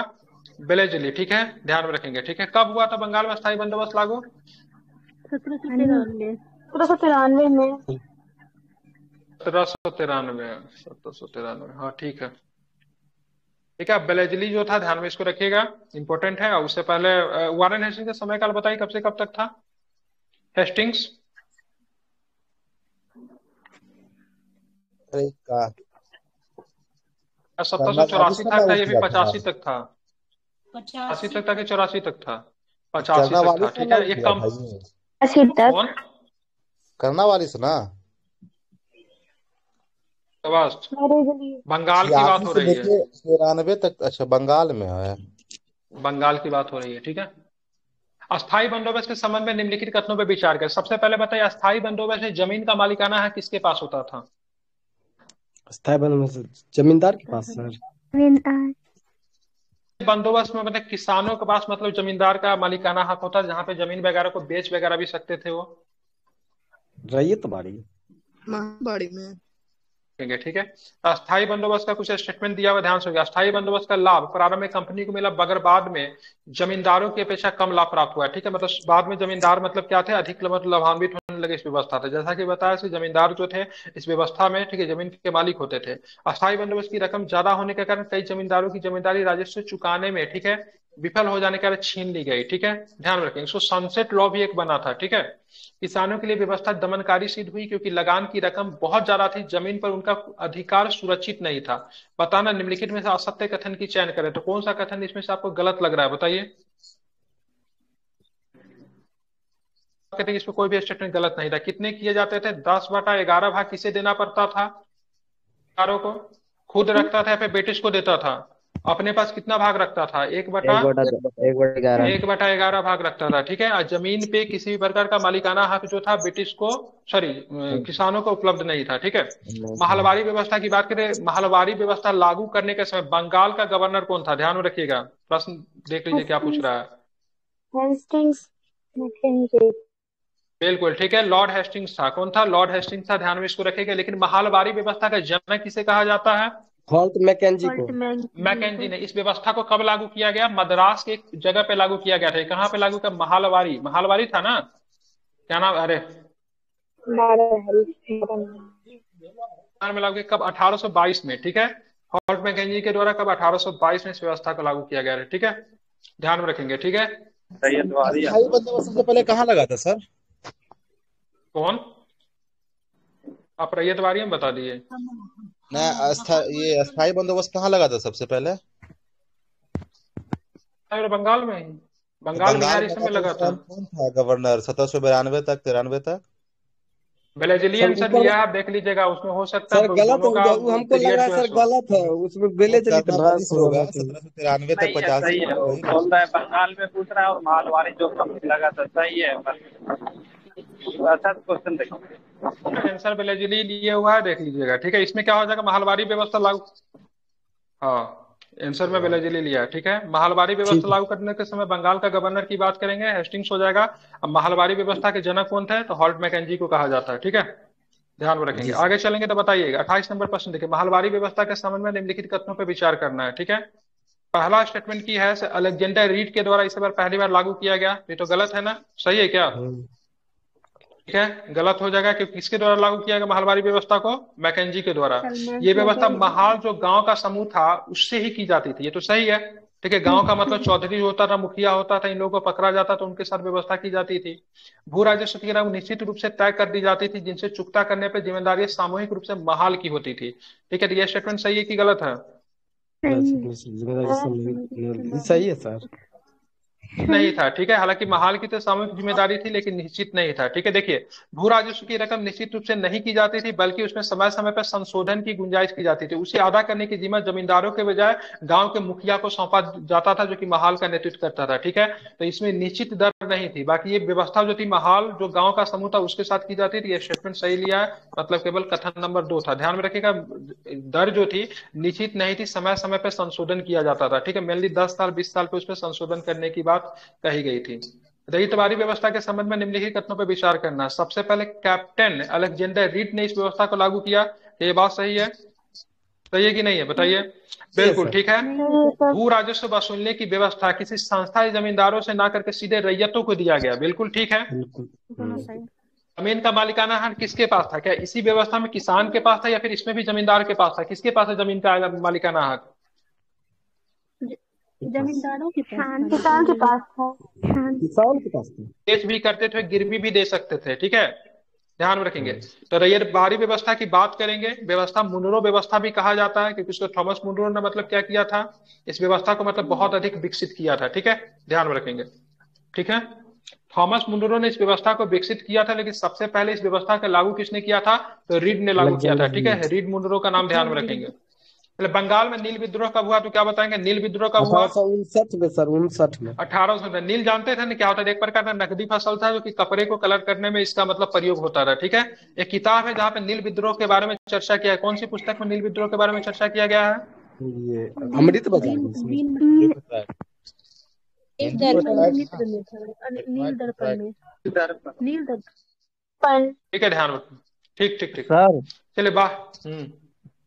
अस्थाई बंदोबस्त वाला करनवाली क्यों होगा, क्योंकि ब्लेजली 1798 हम से तो वही तो बोल रहे हैं ना, ये कौन बोल रहे थे, वेलेजली बोल रहे थे, हमको तो बेरेली का 98।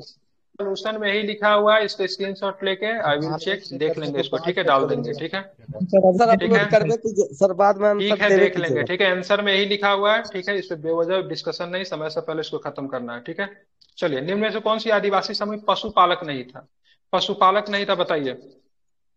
बैगा सर। सर बैगा लिया। आंध्र प्रदेश के ही लावरिया तथा पंजाब के पहाड़ों में रहने वाले बन गुर्जर आदि समुदाय गाय भैंस के झुंड पालते थे। ठीक है, कुल्लू के गद्दी समुदाय लोग गरेरिया थे, और कश्मीर के बकरवाल पहाड़ी बकरवाल बकरिया पालते थे। बैगा जनजाति समूह मध्य भारत में रहते, शिकारी और संग्रह थे। ठीक है, क्या थे, बैगा की बात की, शिकारी और संग्रह थे। ठीक है, ध्यान में रखेंगे। गद्दी कहाँ पे मिलेगा आपको, गद्दी हिमाचल प्रदेश गद्दी सर। हिमाचल प्रदेश में मिलेगा। ठीक है, कुल्लू में मिलता है। ठीक है, ध्यान रखें। लावरिया कहाँ पे मिलेगा, लावरिया आंध्र प्रदेश में मिलेगा। ठीक है, एपी में। ठीक है, आंध्र प्रदेश में। गुज्जर कहाँ पे मिलेगा, गुज्जर ये तो सर जम्मू कश्मीर।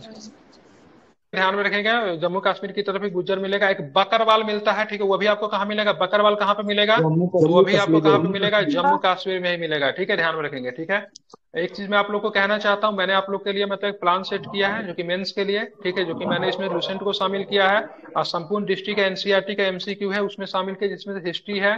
ठीक है, ज्योग्राफी है, साइंस है, पॉलिटी नहीं पढ़ना है। ठीक है, इसको ध्यान में रखेगा। और मैंने बोला है आप लोग को करंट के लिए उत्कर्ष पब्लिकेशन के जो वार्षिकांक जो आता है उसको आप लोग देख लीजिएगा थोड़ा। ठीक है, मार्केट में मिल जाएगा, 50-60 रुपया दाम पड़ता है। थोड़ा इसको देखिए, इसमें बहुत अच्छे चीजों से एक्सप्लेन, मैंने इस उत्कर्ष को क्यों चुना, उत्कर्ष को चुनने के पीछे थोड़ा एक्सप्लेन करके भी दिया रहता है। ठीक है, और थोड़ा सा ऑब्जेक्टिव फेज में भी होता है। ठीक है, तो बाकी किताब से बढ़िया उत्कर्ष का है। अब जितना भी होगा 100 रुपया कोई ज्यादा नहीं होता है। ठीक है, जाके मार्केट से खरीद लीजिएगा, बढ़िया है। 70-80 रुपया में तो यूटोरिया भी देता है। सर उसका सोल्यूशन बहुत अच्छा है। क्या चला रहे हैं सर से। चलेगा, कल से ही चलेगा। यहाँ पे देखिए, पढ़िए, सारा इन्फॉर्मेशन ग्रुप में ऑलरेडी लिखा हुआ है। ठीक है, आप इसे एक बार पढ़ ले। ठीक है, कल से आप लोग आ जाइएगा, कल से। हाँ, ये फ्री आपको, हम सोचे थे पेड करने का, लेकिन हम सोचे नहीं, आप लोग को थोड़ा सा फ्री में भी दिया जाए। ऑलरेडी पेड क्लासेस चल रहा है जहाँ पे इन्फॉर्मेशन। अरे तो ये बीएसएससी में नहीं आएगा क्या, इसमें जो पढ़ेंगे बीएसएससी में नहीं आएगा क्या, गजब हाल है। जीके का कोई एक्सटेंडर होता है। अब ये जो बंगाल में नील विद्रोह, तो ये बीपीएससी में ही आएगा, ग्रुप डी में, रेलवे में, बिहार एसएससी में, इसमें नहीं आ सकता है। कहीं भी आ सकता है, किसी मोड़ पे, किसी राह पे। ठीक है, कोई स्टैंडर्ड नहीं होता जीके का। जैसे सर मतलब मैथ का या रीजनिंग का वो नहीं, वो सब नहीं, वो सब ऑलरेडी पेड ग्रुप में चल रहा है। ठीक है, जीके ही चलेगा यहाँ पे। औपनिवेशिक शासन से आदिवासियों के जीवन पे निम्नलिखित असर पड़े। कौन कौन सा असर पड़े, आदिवासी मुखियाओं ने उनका मालिकाना हक, ठीक है, शासकीय शक्तियां छीन ली गई। उन्हें ब्रिटिश अधिकारियों द्वारा बनाए गए नियम को मानने के लिए बाध्य कर दिया गया। क्या ये बात सही है, बिल्कुल सही। घुमंटू काश्तकारों, ठीक है, घुमंटू काश्तकारों एक स्थान पर रहने के लिए बाध्य करने का प्रयास किए जाने लगा। ठीक है, ये कथन सही है क्या, जी बिल्कुल सही, ये भी है सही सर है। ठीक है, ध्यान में रखें। इसका बात करेंगे, निम्नलिखित में सत्य कथन का चयन करें। ठीक है, सत्य सही से बताइए, ऊपर वाला सही है कि नीचे वाला सही है। सर हमको लग रहा है पहला ही सही है। पहला सही है। पहले तो सही है, दूसरा गलत हो जाएगा।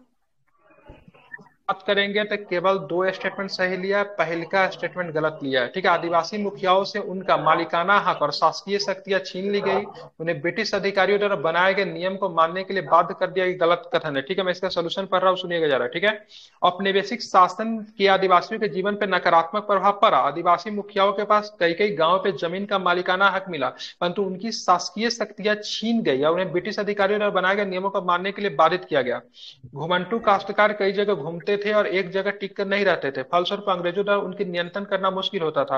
अंग्रेजों ने फरमान किया कि घुमंटू काश्तकार एक जगह टिक कर बने रहे, जिससे अंग्रेजी शासन के लिए आमदनी का नियंत्रण स्रोत बना रहे, परंतु यह कोशिश बहुत ज्यादा कामयाब नहीं हुई। दोनों को दोनों स्टेटमेंट क्या है, सही है, ठीक है, ध्यान में रखेंगे। ठीक है, दोनों को दोनों स्टेटमेंट सही है, इसमें आंसर गलत दिया है, पहला भी सही है, दूसरा भी सही है, आप लोग बिल्कुल सही थे। ठीक है, किसी सर भी तरह एक का कोई जगह दो राय मालिकाना नहीं है। हक, सर उसमें एक थोड़ा सा मालिकाना हक की बात जो कुछ जगह तो कर रहा है ना सर। देखिए सुन लीजिए, यहाँ पे फिर से बता रहा हूँ, अपने बेसिक शासन ने आदिवासियों के जीवन पर नकारात्मक प्रभाव डाला। आदिवासी मुखियाओं के पास कई कई गांवों पर जमीन का मालिकाना हक था। ठीक है, हाँ मतलब छीना नहीं गया था, मतलब मालिकाना हक था। ठीक है, हक मिला, परंतु हाँ, उनकी शासकीय शक्तियां छीन ले गई।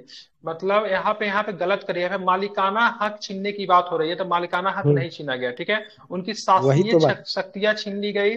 ठीक है, हम्म, मालिकाना हक नहीं छीना गया, थोड़ा सा इसमें है, थोड़ा सा ध्यान से पढ़ेंगे तो समझ में आ जाएगा। मतलब उनकी मालिकाना हक नहीं छीनी गई थी, उनकी शासकीय शक्तियां केवल छीनी गई, जबकि मालिकाना हक उनका बना हुआ था। देख रहे हैं, थोड़ा सा मतलब गलती है। ठीक है, केवल दो सही है। ठीक है, क्योंकि पढ़ने के बाद ठीक। ध्यान से पढ़ेंगे तो समझ में आ जाएगा। मिलान करना, बताइए संताल विद्रोह कब हुआ था? संथाल 1855 में। ठीक है, कोल हम्म, विद्रोह कब हुआ था? कोल विद्रोह 1831 में। बरली विद्रोह 31 कब हुआ था? बरली विद्रोह 10 में सर। 1940 में, 40 में। ठीक है, 40। बस्तर विद्रोह कब हुआ था? 1910 में। ठीक है, ध्यान में रखेंगे, इसका इंपॉर्टेंट है, याद कर लीजिए। सर बरली एक बार विद्रोह और। की बात करेंगे 1910 में, बस्तर विद्रोह की बात करेंगे 1940 में। ठीक है, संथाल विद्रोह 1955 में, कोल विद्रोह 1831 में। कोल विद्रोह का नेता कौन था? कोल विद्रोह सिद्धू कानू। कौन? सिद्धू कानू ना सर। सिद्धू कानू। हाँ, बुद्धो भगत। हाल के थे कोल का सिद्धू नेता कानू बुद्धो चांद भगत। भैरव। सिद्धू कानू, चांद भैरव, फूलो झालो। हेलीकॉप्टर का आवाज जहां से आ रहा है, माइक बंद कीजिए। ठीक है, और इसका कोल विद्रोह का नेता की बात करेंगे, बुद्धो भगत। क्या हो जाएंगे? बुद्धो बुद्धो भगत। भगत। ठीक है, ध्यान में रखेंगे। ठीक है, आगे चलेंगे। बिरसा मुंडा के संदर्भ में निम्नलिखित कथनों पर फिर से आपको विचार करना है। बिरसा मुंडा समाज में सुधार के पद्धति हुए स्थान पर टिककर खेती करने, समूह में रहना, मदिरा पान से युवाओं को दूर करने की सलाह दिए थे। क्या ये बात सही है? मदिरा पान का ये विरोध करते थे या फिर खुद भी पीते थे? बिल्कुल ठीक है, कोई झारखंड से नहीं ना है। ठीक है, वो जनेऊ धारण करते थे और शुद्धता एवं दया पे जोर देते थे। क्या ये सही है? ये गलत है सर, क्या ये गलत है? हाँ, ये भी सही लिया। ठीक है, जनेऊ धारण करते थे, शुद्धता है, शुद्धता पे तो बहुत ज्यादा इनका जोर था है। ठीक है, इन्होंने प्योरिटी को लेकर मूवमेंट भी चलाया था, दया पे भी जोर देते, ये भी सही है। ठीक है, ध्यान में रखेंगे। किस गवर्नर जनरल ने फैसला किया कि बहादुर शाह जफर आखिरी मुगल बादशाह होंगे? किसने फैसला किया? हम्म, लॉर्ड कैनिंग का कथन। कहा से बहादुर शाह जफर की बात करेंगे।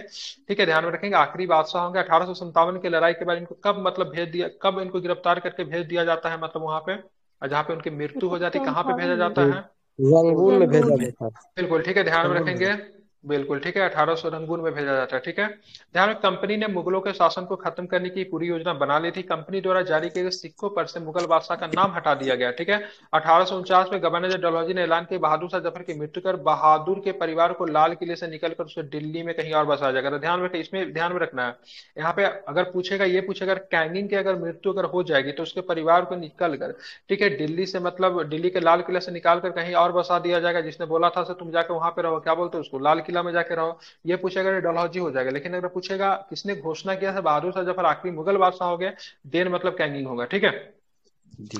कंपनी द्वारा भारत में सुधार के नाम पर ईसाई धर्म को प्रोत्साहित करने के निम्न से कौन से कदम उठाए गए? 1830 में के बाद कंपनी ने ईसाई पादरियों के जमीन एवं संपत्ति जुटाने की छूट दे दी। ठीक है, 1850 में एक नया कानून बनाया गया जिससे प्रावधान था कि अगर कोई भारतीय व्यक्ति ईसाई धर्म को अपनाता है तो उसे पुरखों की संपत्ति पर पहले जैसा अधिकार मिलेगा।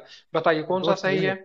सही है सर। बिल्कुल ठीक है, ध्यान रखे, दोनों को दोनों सही है। ठीक है, मतलब क्या होता है, लोग मतलब क्या धर्म परिवर्तन करते थे ना, तो घर वाले उनको निकाल देते थे, अभी भी निकाल देते हैं। ठीक है, तो अगर उनको किसी भी तरह का अभी भी मतलब क्या होता था ना, सो उनको किसी भी प्रकार का अधिकार नहीं दिया जाता था मालिकाना। उसके बाद अगर उनके गार्जियन वगैरह या फिर कोई भी अगर उनको इस अधिकार से अगर बाहर करते थे तो उसके बिहार पे मतलब कोर्ट वगैरह जा सकता था, ताकि मतलब धर्म परिवर्तन को बढ़ावा मिल सके। तो इसलिए 1850 में ऐसा कानून बनाया गया। लेकिन अगर प्रश्न पूछूंगा किस एक में मतलब पादरी को, ईसाई धर्मावलंबी को भारत में आकर प्रचार करने की छूट दी गई थी, अगर एक अगर पूछ देंगे तो क्या बताएंगे?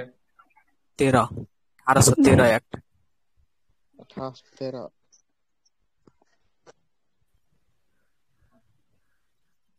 ध्यान में इसको रखें। मंगल पांडे को किस दिन फांसी दी गई? ठीक है, मंगल बताइए। 8 सर 8 10 अप्रैल को, अप्रैल 10 है अप्रैल क्या? को, 10 अप्रैल। बिल्कुल 8 अप्रैल 1857 को मंगल पांडे जी को फांसी दी। कहाँ से इन्होंने विद्रोह किया था? मंगल पांडे जी ने विद्रोह कहाँ से किया मेरठ था? से। मेरठ से। बिल्कुल ठीक है, ध्यान रखें, बंगाल के नेटिव इन्फेंट्री, ठीक है, बंगाल के बैरक छावनी की बात करेंगे तो बैरकपुर छावनी बताएंगे। अगर पूछे कितने नंबर का रेजिमेंट है इनका, तो 34। 34 नंबर का रेजिमेंट है। क्या कहाँ से आते थे मंगल पांडे? मंगल पांडे का निवास स्थान कहाँ था? मेरठ ये राय ठीक है, में अरे बलिया बलिया बलिया क्या होता है? एक ही बार बलिया था, ठीक है, एक बार बोल दिए, मेरे तक आवाज आ गई, ठीक है।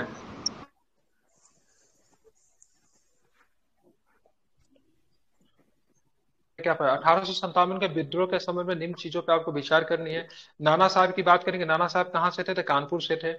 बेजरिस कद्र रही बेगम लखनऊ। हजरत महल की पुत्र था, ठीक है, लखनऊ। कहाँ से? लखनऊ से।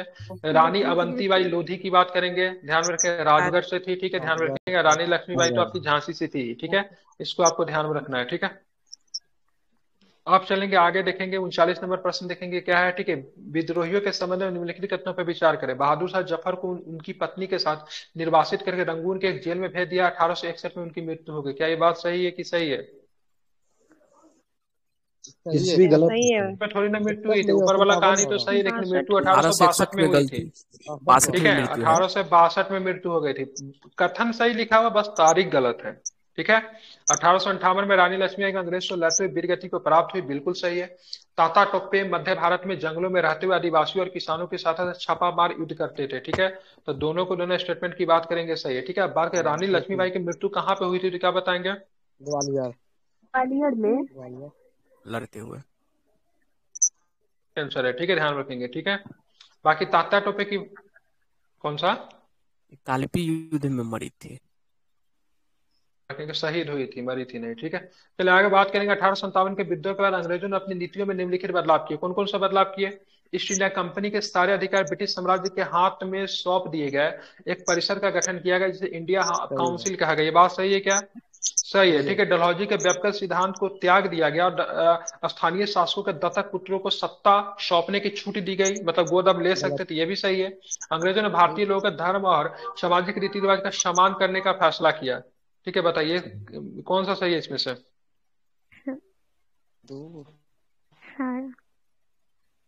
दो सही होगा सर। आप अंग्रेजों ने कहा था तुमको जो करना है करो, ठीक है, हम तुम्हारे धार्मिक नीति में किसी भी चीज का कोई भी मतलब क्या करेंगे, प्रतिषेध नहीं करेंगे। अच्छा बात समझाते तुम लोग को लगता है पूरा, ठीक है। हालांकि ब्रिटिश जिस जो भी चीज का उस समय धार्मिक नीति में जो भी इनका सुधार था, जैसे विधवा पुनः विवाह को अनुमति देना, फिर उनके द्वारा जो उत्पन्न बच्चे जो होंगे उनको वैलिड करना, ठीक है, या फिर मतलब बात करेंगे जैसे कि इनके सती प्रथा का विरोध, ये सब के सब तो अच्छी नीति थी ना, लेकिन उस समय के लोगों ने मतलब अपने धार्मिक अखंडता पे मतलब चोट समझा, ठीक है। इन सबों से मतलब बोला साहब जो भी तुम्हारा धार्मिक रीति रिवाज है उसमें ब्रिटिश सरकार किसी भी तरह का इन्वॉल्वमेंट नहीं करेगी। जो व्यक्तिगत के सिद्धांत के तरफ जो त्यागा गया और स्थानीय शासकों को दत्तक पुत्र जो था, जो कि गोद लिया हुआ पुत्र को दत्तक पुत्र कहते थे, उनको शासक घोषित करने की मतलब बात कही कि मान लिया गया। ईस्ट इंडिया कंपनी के सारे अधिकार ब्रिटिश साम्राज्य के हाथ में सौंप दिए गए। ब्रिटिश साम्राज्य अब सारी चीज को देखेगी और वायसराय का पद जो था वो बनाया गया, ठीक है। इसके लिए इंडिया काउंसिल किया गया। एक भारत सचिव के पद को भी मतलब बनाया गया। आई थिंक 15 सदस्य होता था ना, लंदन में ही था, 15 सदस्य था क्या? ठीक है, तो ये सारे, हाँ 15 सदस्य था। तो उसमें लीड जो करेगा कौन करेगा, ध्यान में रखेंगे कौन करेगा, तो भारत सचिव, जिसको क्या बोलते थे, भारत सेक्रेटरी भी बोलते थे, ठीक है। अंतिम अगर किसी भी तरह का विवाद वगैरह होता है, ठीक है, ध्यान में रखेंगे, मतलब वायसराय और सचिव के बीच में, तो आखिरी जो बातें जो होगी किसका मान्य होगा, सचिव का फिर वायसराय का? वायसराय भारत सचिव का। सचिव डिसीजन लेगा, वो ब्रिटिश पार्लियामेंट का भी सदस्य होता था, ठीक है। एशियाटिक सोसाइटी ऑफ बंगाल की स्थापना किसने की, बताइए? William Jones. 15 जनवरी 1784। 15 जनवरी 1784। 184 में किया गया, ठीक है, ध्यान रखेंगे, ठीक है। बहुत सारे अरे कराची अधिवेशन में पहुंच गए। आगे चलते हैं। बनारस में हिंदू कॉलेज की स्थापना किस गवर्नर के शासनकाल में आई, ठीक है। गवर्नर की बात होगी, ध्यान से बताइएगा। लॉर्ड हार्डिंग द्वितीय। हार्डिंग प्रथम। थोड़ी सबसे पहले बताइए, बनारस में हिंदू कॉलेज की स्थापना 1791 में हुआ था, ठीक है, ठीक है। आप बताइए क्या होगा? सर वो बनारस संस्कृत कॉलेज था, जोनाथन डंकन ने किया था ना, कि हिंदू कॉलेज था, संस्कृत कॉलेज था सर। फिर सॉरी 1802 में हिंदू कॉलेज था क्या? नहीं नहीं, वो भी नहीं था, वो 1817 में सॉरी था, 1817 में था। और अलेक्जेंडर डफ के सहयोग से, आप जो है ना, डेविड हेयर एलेक्जेंडर और डफ और अलेक्जेंडर डफ के सहयोग, हाँ डेविड हेयर, राजा राम मोहन राय ने किया था, हाँ हाँ, दोनों के कलकत्ता सहयोग में। से। आंसर क्या होगा? इसका जानते हैं, यहाँ हिंदू का जगह संस्कृत लिखना चाहिए। बनारस संस्कृत कॉलेज का स्थापना 1791 में क्या बोला जाता है, 1791 कॉर्नवालिस के समय हुआ था। हाँ हिंदू कॉलेज नहीं होगा, संस्कृत होगा, 1791 होगा। ठीक है, ध्यान में रखेंगे। ठीक है, चलिए ठीक है। मैकाले के मिनट्स के आधार पर किस पर अंग्रेजी शिक्षा का अधिनियम पारित किया गया, बताइए। 33 1835 में, सॉरी 35 1835 इसमें किया गया। ठीक, 35 में 35 सही है। अधिनियम तो ठीक है, सर 34 में हाँ 7 मार्च 1835 को किया था। ठीक है सर। आएंगे। ठीक है, एक का आपको ध्यान में, हाँ चलिए ठीक है, 35 सही होगा। ठीक है, मैकाले मिनट्स याद रखिएगा। चलिए 44 नंबर क्वेश्चन देखेंगे। ठीक है, प्रश्न। ठीक है, 1854 में वुड डिस्पेच के संबंध में कुछ कथन दिए गए, ध्यान से सुनिएगा, फिर आंसर दीजिएगा, बीच में कोई नहीं बोलेंगे। पूरा कथन सुनने के बाद ही। वुड की नीति प्रथम यूरोपीय शिक्षा के भारतीयों को नैतिक चरित्र उत्थान का तर्क दिया गया। वुड के नीति के पथ पर 1854 में सरकारी विभाग का गठन किया गया ताकि शिक्षा संबंधी सभी मामलों पर सरकार का नियंत्रण किया जा सके। इस दस्तावेज में अंग्रेजी शिक्षा के व्यवहारिक लाभ आर्थिक क्षेत्र में भी बताया गया। बताइए कौन कौन सा कथन सही है? तीनों सही है सर, एक दो दो तीनों सही है सर। पहला तीनों दूसरा सही सही लग रहा है, ठीक है, तीसरा नहीं एक दो जानते। तीन तीसरा एक भी दो सही है। तीन ठीक है, तीसरा भी सही है। ठीक है, अरे एक देखिएगा, दो तीन हमको जो शिक्षा जो देना था अंग्रेजी शिक्षा, तो अपना आर्थिक लाभ नहीं देख रहे, तो चाहते थे भारत में जमकर कलर का पैदा हो जो कि उनके प्रशासन में उनका हेल्प करे। ठीक है, अरे भारतीय प्रशासन को चलाने के लिए, ठीक है, कोई भी कंपनी जो आएगी चाहे कुछ भी आएगी, तो सबको अपने यहाँ से उठा के थोड़ी ना आएगी। छोटे कर्मचारियों को तो हमारे यहाँ से तो नियुक्ति करेगी ही ना। तो उनके प्रशासनिक लाभ भी इनमें, व्यवहारिक लाभ भी इनमें क्या था, छिपा हुआ था, सारे के सारे। ठीक है, ध्यान में रखेंगे। टोटल चीज इसका सही है, किसी भी तरह का कोई भी दिक्कत नहीं है। ठीक है, आप चलेंगे पढ़ेंगे ये प्रश्न। देखिए क्या है यहाँ पे। ठीक है, 45 नंबर। महात्मा गांधी के शिक्षा संबंधी विचारों के संबंध में निम्नलिखित कथनों पर विचार करें। महात्मा गांधी अंग्रेजी शिक्षा के खिलाफ थे, क्या ये बात सही है? नहीं गलत है, गलत है। गलत। खिलाफ थोड़ी थे। अंग्रेजी शिक्षा का पक्षधर थे, देशी शिक्षा के समर्थक तो थे गांधी जी, ठीक तो है। उन्हें मुताबिक अंग्रेजी शिक्षा भारतीयों को अपाहिज बना देगी, उन्हें सामाजिक परिवेश से काट देगी। ठीक है, उनके अनुसार इनका एक किताब है माई एक्सपेरिमेंट, उनका किताब है माई एक्सपेरिमेंट विद ट्रूथ, जिसमें वेस्टर्न कल्चर को इंडियन कल्चर से किया है। 11वीं क्लास का अंग्रेजी का पहला चैप्टर होगा, 11th क्लास का। ठीक है, अंग्रेजी का पहला चैप्टर अगर आप लोगों ने पढ़ा होगा तो देखा होगा, अब है कि नहीं नहीं पता है, लेकिन मतलब वेस्टर्न कल्चर को बहुत उन्होंने, मतलब पढ़ेंगे तो उसमें बहुत निंदा किया है। ठीक है, उसमें बजाबते के सारी सारी चीजें लिखी हुई है। उनके अनुसार पढ़ने और लिखने की क्षमता पा लेना ही शिक्षा नहीं है। ठीक है, बताइए कौन कौन सा कथन सही है, तीनों सही है। बताइए। ठीक है, तीनों सारे के सारे सही। स्टेटमेंट जो है सही है। ठीक है, हालांकि बहुत सारे लोग जो थे समकालीन विद्वान जो थे अंग्रेजी शिक्षा के समर्थक भी थे। ठीक है, जैसे राजा राम मोहन राय वगैरह जो थे अंग्रेजी शिक्षा के क्या थे, तो समर्थक थे। ठीक है, इनको आपको ध्यान में रखना है। ठीक है, ये आरबीटी की बात करें, रविंद्रनाथ टैगोर की बात करें, वो भी अंग्रेजी शिक्षा के समर्थक थे। ठीक है, टैगोर के शिक्षा संबंधी विचारों पे मतलब देखिए अभी आ ही गया, टैगोर के शिक्षा संबंधी विचारों पे मतलब बात करेंगे। स्टेटमेंट सुनिए, टैगोर ने अंग्रेजी शिक्षा पद्धति से खुश नहीं थे। गलत है। गलत अभी गलत है। ठीक है, खुश नहीं थे। ठीक है, ध्यान में रखेंगे।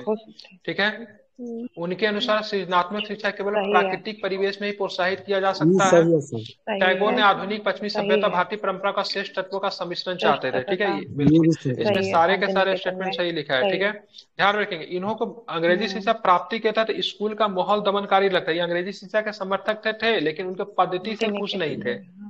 ठीक है, मतलब कहना क्या है, अंग्रेजी शिक्षा के समर्थक थे, ठीक है, लेकिन मतलब उनके पद्धति से खुश नहीं थे। उनके अनुसार सृजनात्मक शिक्षा केवल प्राकृतिक परिवेश में प्रोत्साहित किया जा सकता है, ये भी सही है।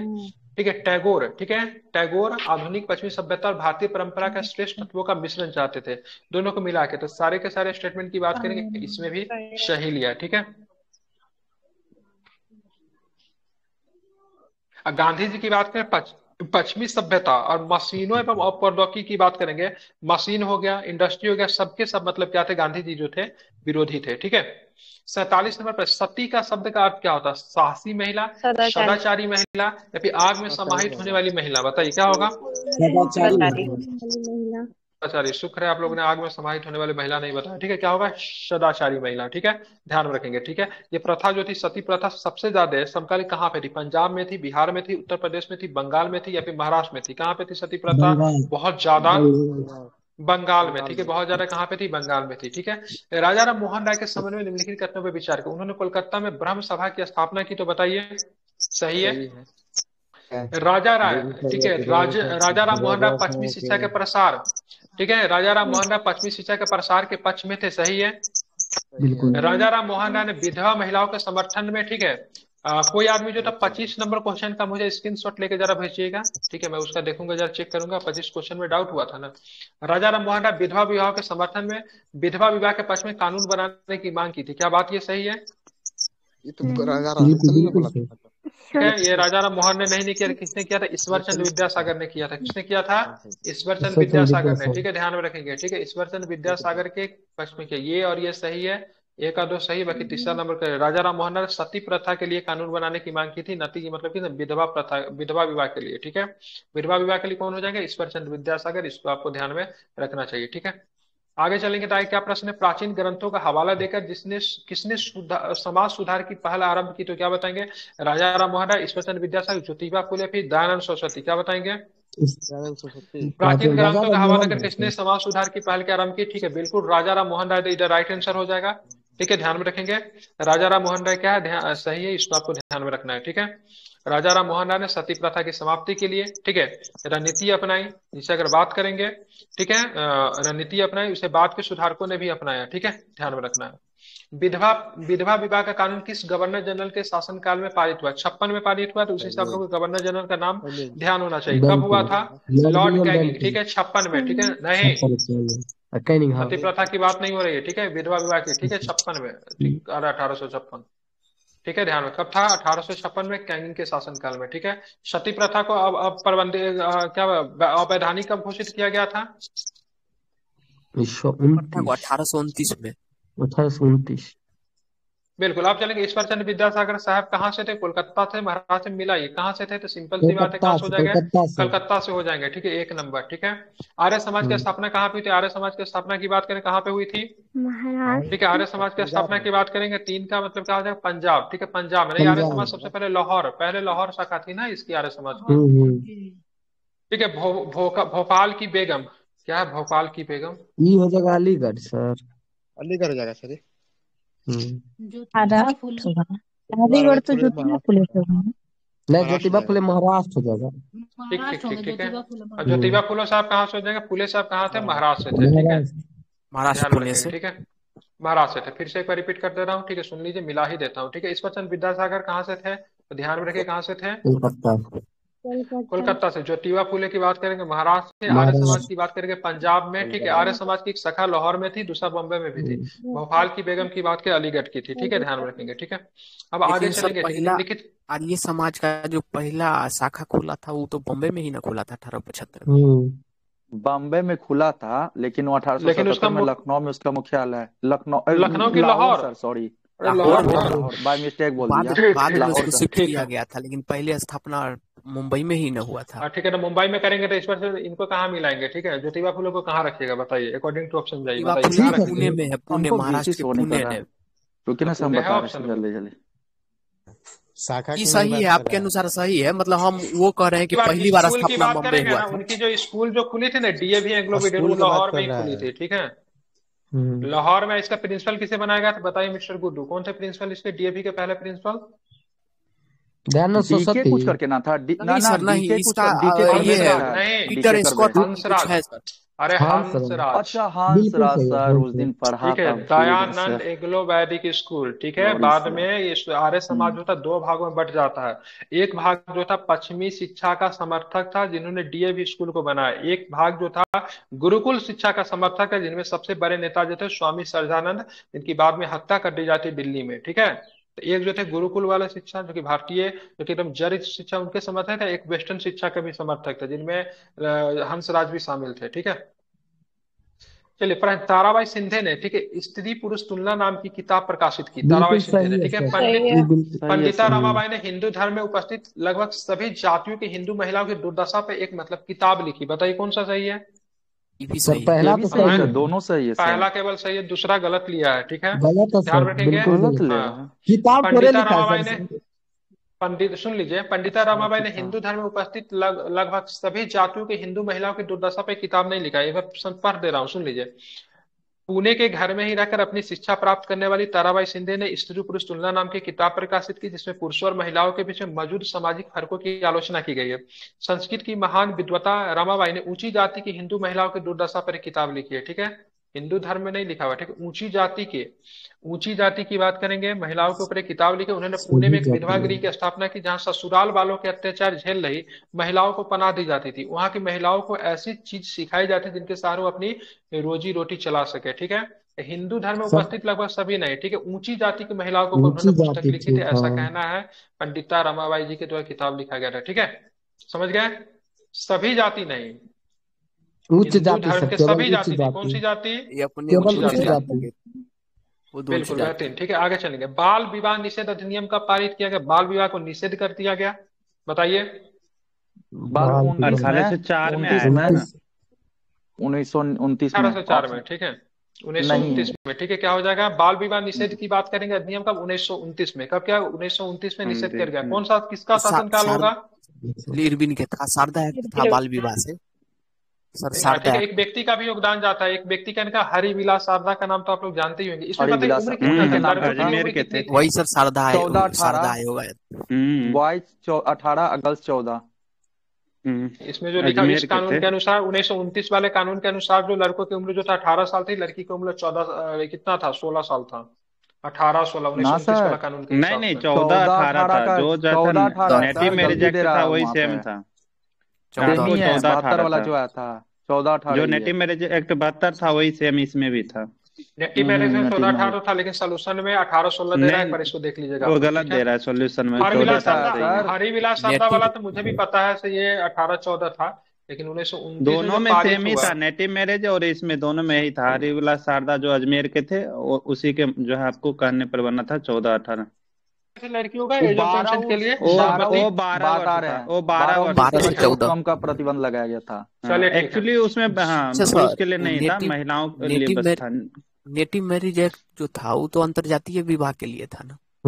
हाँ तो हाँ वो 72 था, लेकिन उसमें भी उम्र था सीमा आपको दो सेम था। ही था, उम्र सेम सीमा ही उसमें था, भी एज 14 था। 18 था। ये हो गया। जाति उन्मूलन के लिए काम करेंगे परमहंस मंडी का गठन किस वर्ष सर किया गया? 49 में होगा, 1849 होना चाहिए। 1849 भेद कहाँ?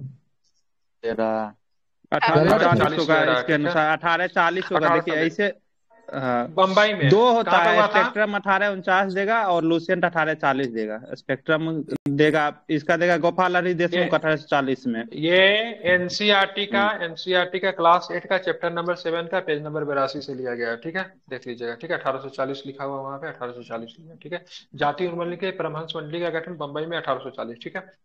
जाति सुधार आंदोलन के संबंध में निम्न, इसमें तो सारा पेज नंबर लिख दिया है ना, आप लोग वेरीफाई भी कर सकते हैं, ठीक है। और जो विक्की जो बोल रहा है तो कौन सा क्वेश्चन का कार्नवालिस वगैरह उसका भी पेज नंबर लिखा हुआ है, मैं जाके उसको देखता हूँ क्या है उसका आंसर, ठीक है। वैसे ठीक गूगल है भी करते उस समय कौन था बंगाल का, ठीक है। जाति सुधार आंदोलन के संबंध में निम्न कथनों बंगाल बंगाल सर, का अस्थायी बंदोबस्त के समय बंगाल का गवर्नर।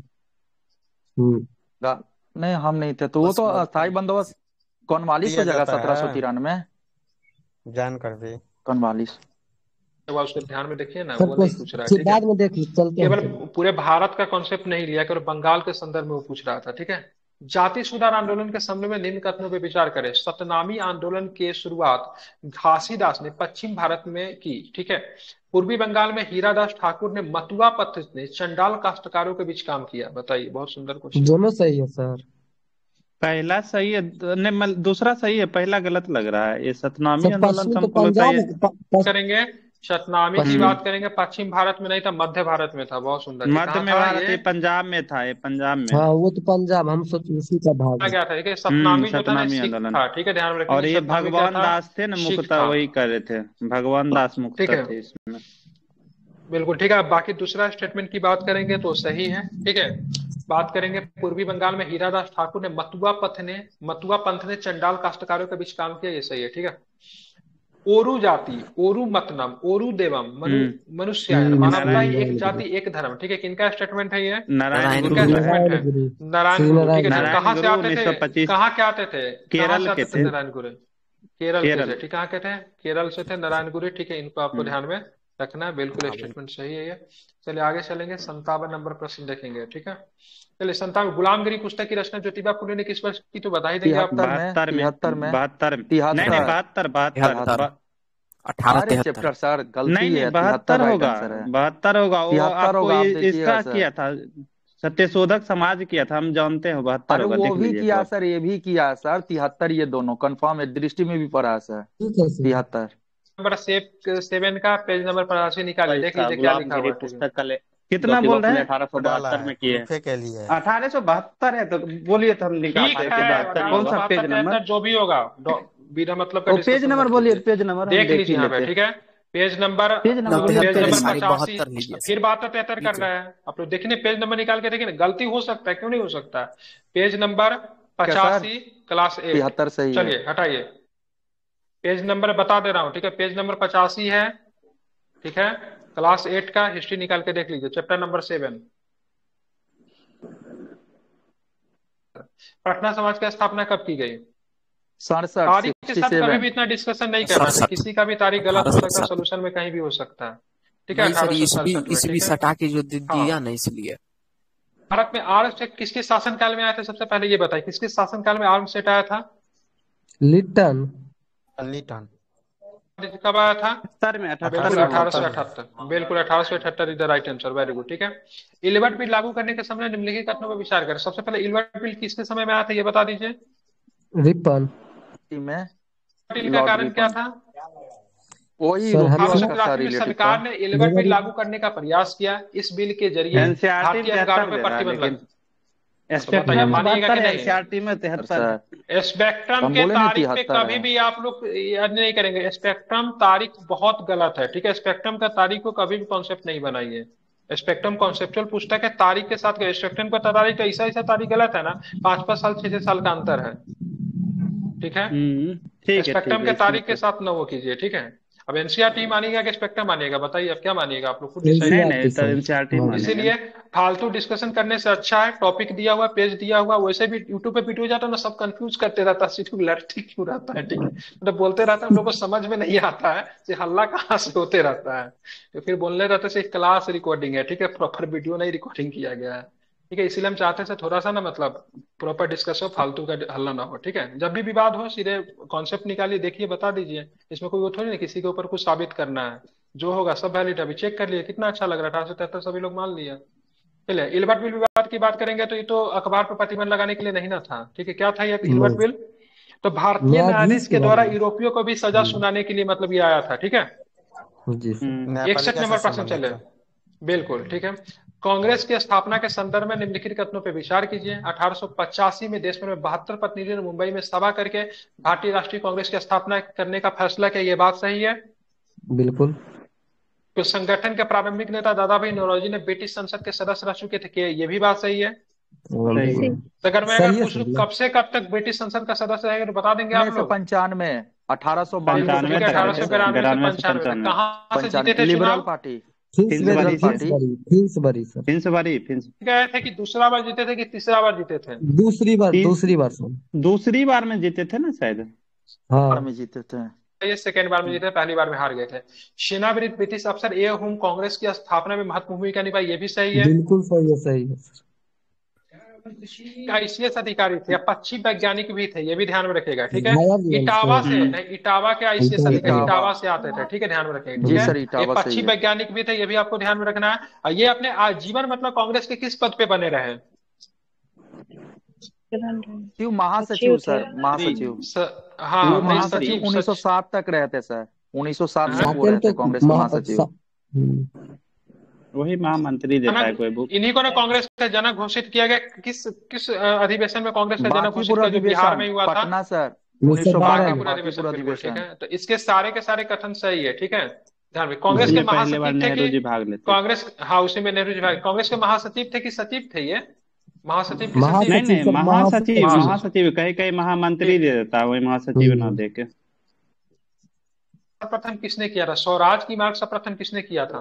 गर्मपंथियों ने द्वारा बिल्कुल उदारवादी। ठीक है, ध्यान में रखेंगे आप लोग। एक सही है, नहीं उदारवादी क्यों स्वराज की मांग करेगा? वो लोग गर्मपंथी तो 1895 में नहीं कहाँ? किया था ये तिलक बिल्कुल जी। ठीक है, बिल्कुल ठीक है। हाँ बिल्कुल, 1895 तिलक के द्वारा, लेकिन 1890 के दशक लेता है वहां से मतलब गर्मपंथियों के द्वारा, जिसमें गर्मपंथी में पाल साहब, ठीक है, लाल साहब और बाल साहब थे, ठीक है। क्या क्या मैं, बाला गंगाधर तिलक, लाला लाजपत राय और बिपिन लाल चंद्र वाल पॉल, पाल ठीक है, और ध्यान घोष, रखें। अरविंद घोष। बिल्कुल ठीक है, अरविंद घोष भी थे, ठीक है। स्वराज हमारा जन्म सिद्ध अधिकार है और मैं इसे लेकर ही रहूंगा, ये नारा किसका है? बाल गंगाधर तिलक का। 1916 लखनऊ अधिवेशन में बोले थे। अंग्रेजों ने, ठीक है, बंगाल विभाजन के पीछे क्या तर्क दिए? बहुत ही बेतुका तर्क था उनका। कौन सा तर्क था? बिल्कुल प्रशासनिक सुविधा, ठीक है। कहा गया प्रशासनिक सुविधा? बिल्कुल ये सही है। सी बंगाल नंबर विभाजन के पर। पीछे उन्होंने यही तर्क दिया, ठीक है। बंगाल विभाजन को कब प्रभावी बना दिया गया, तो क्या बताएंगे? 16 अक्टूबर 16 अक्टूबर कोई 1916। आदमी, ठीक है, 25 वाला क्वेश्चन में भी बहुत ज्यादा डिस्कशन हुआ था बेलेजलिया कॉर्नवालिस के, इसमें कोई आदमी 25 नंबर क्वेश्चन को जरा एक बार एनसीईआरटी से चेक कीजिए तो वो भी थोड़ा डाउट कौन क्लियर ही सा हो है जाए। बुक कौन सा मैं बताया था, वो बोलिए।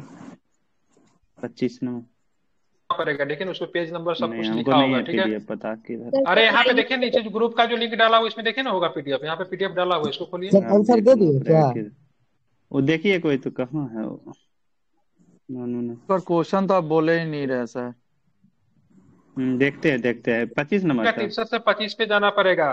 पीडीएफ डाला हुआ, पीडीएफ में आप लोग खुद से देख लीजिए ना, उसका क्या आंसर होगा उसका एक बार चेक करके बताइए।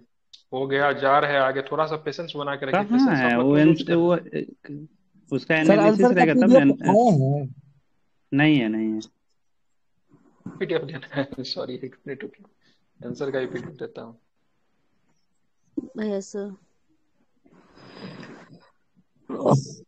थोड़ा ना किसी किताब से थोड़ा अलग फैक्ट दे देता है। 1793 में क्लास आया 8 था के चैप्टर 3 कॉर्नवालिस के पेज समय। नंबर 28 क्लास 8 में ये भी क्लास 8 का चैप्टर नंबर 3 पेज नंबर 28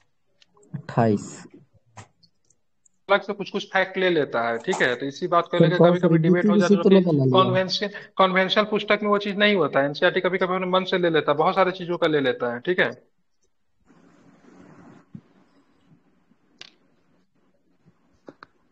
नहीं, कॉर्नवालिस ही है, सही है, और कॉर्नवालिस ही है। बोले नहीं कॉर्नवालिस हो जाएगा, वही 1711 में कॉर्नवालिस ही होगा।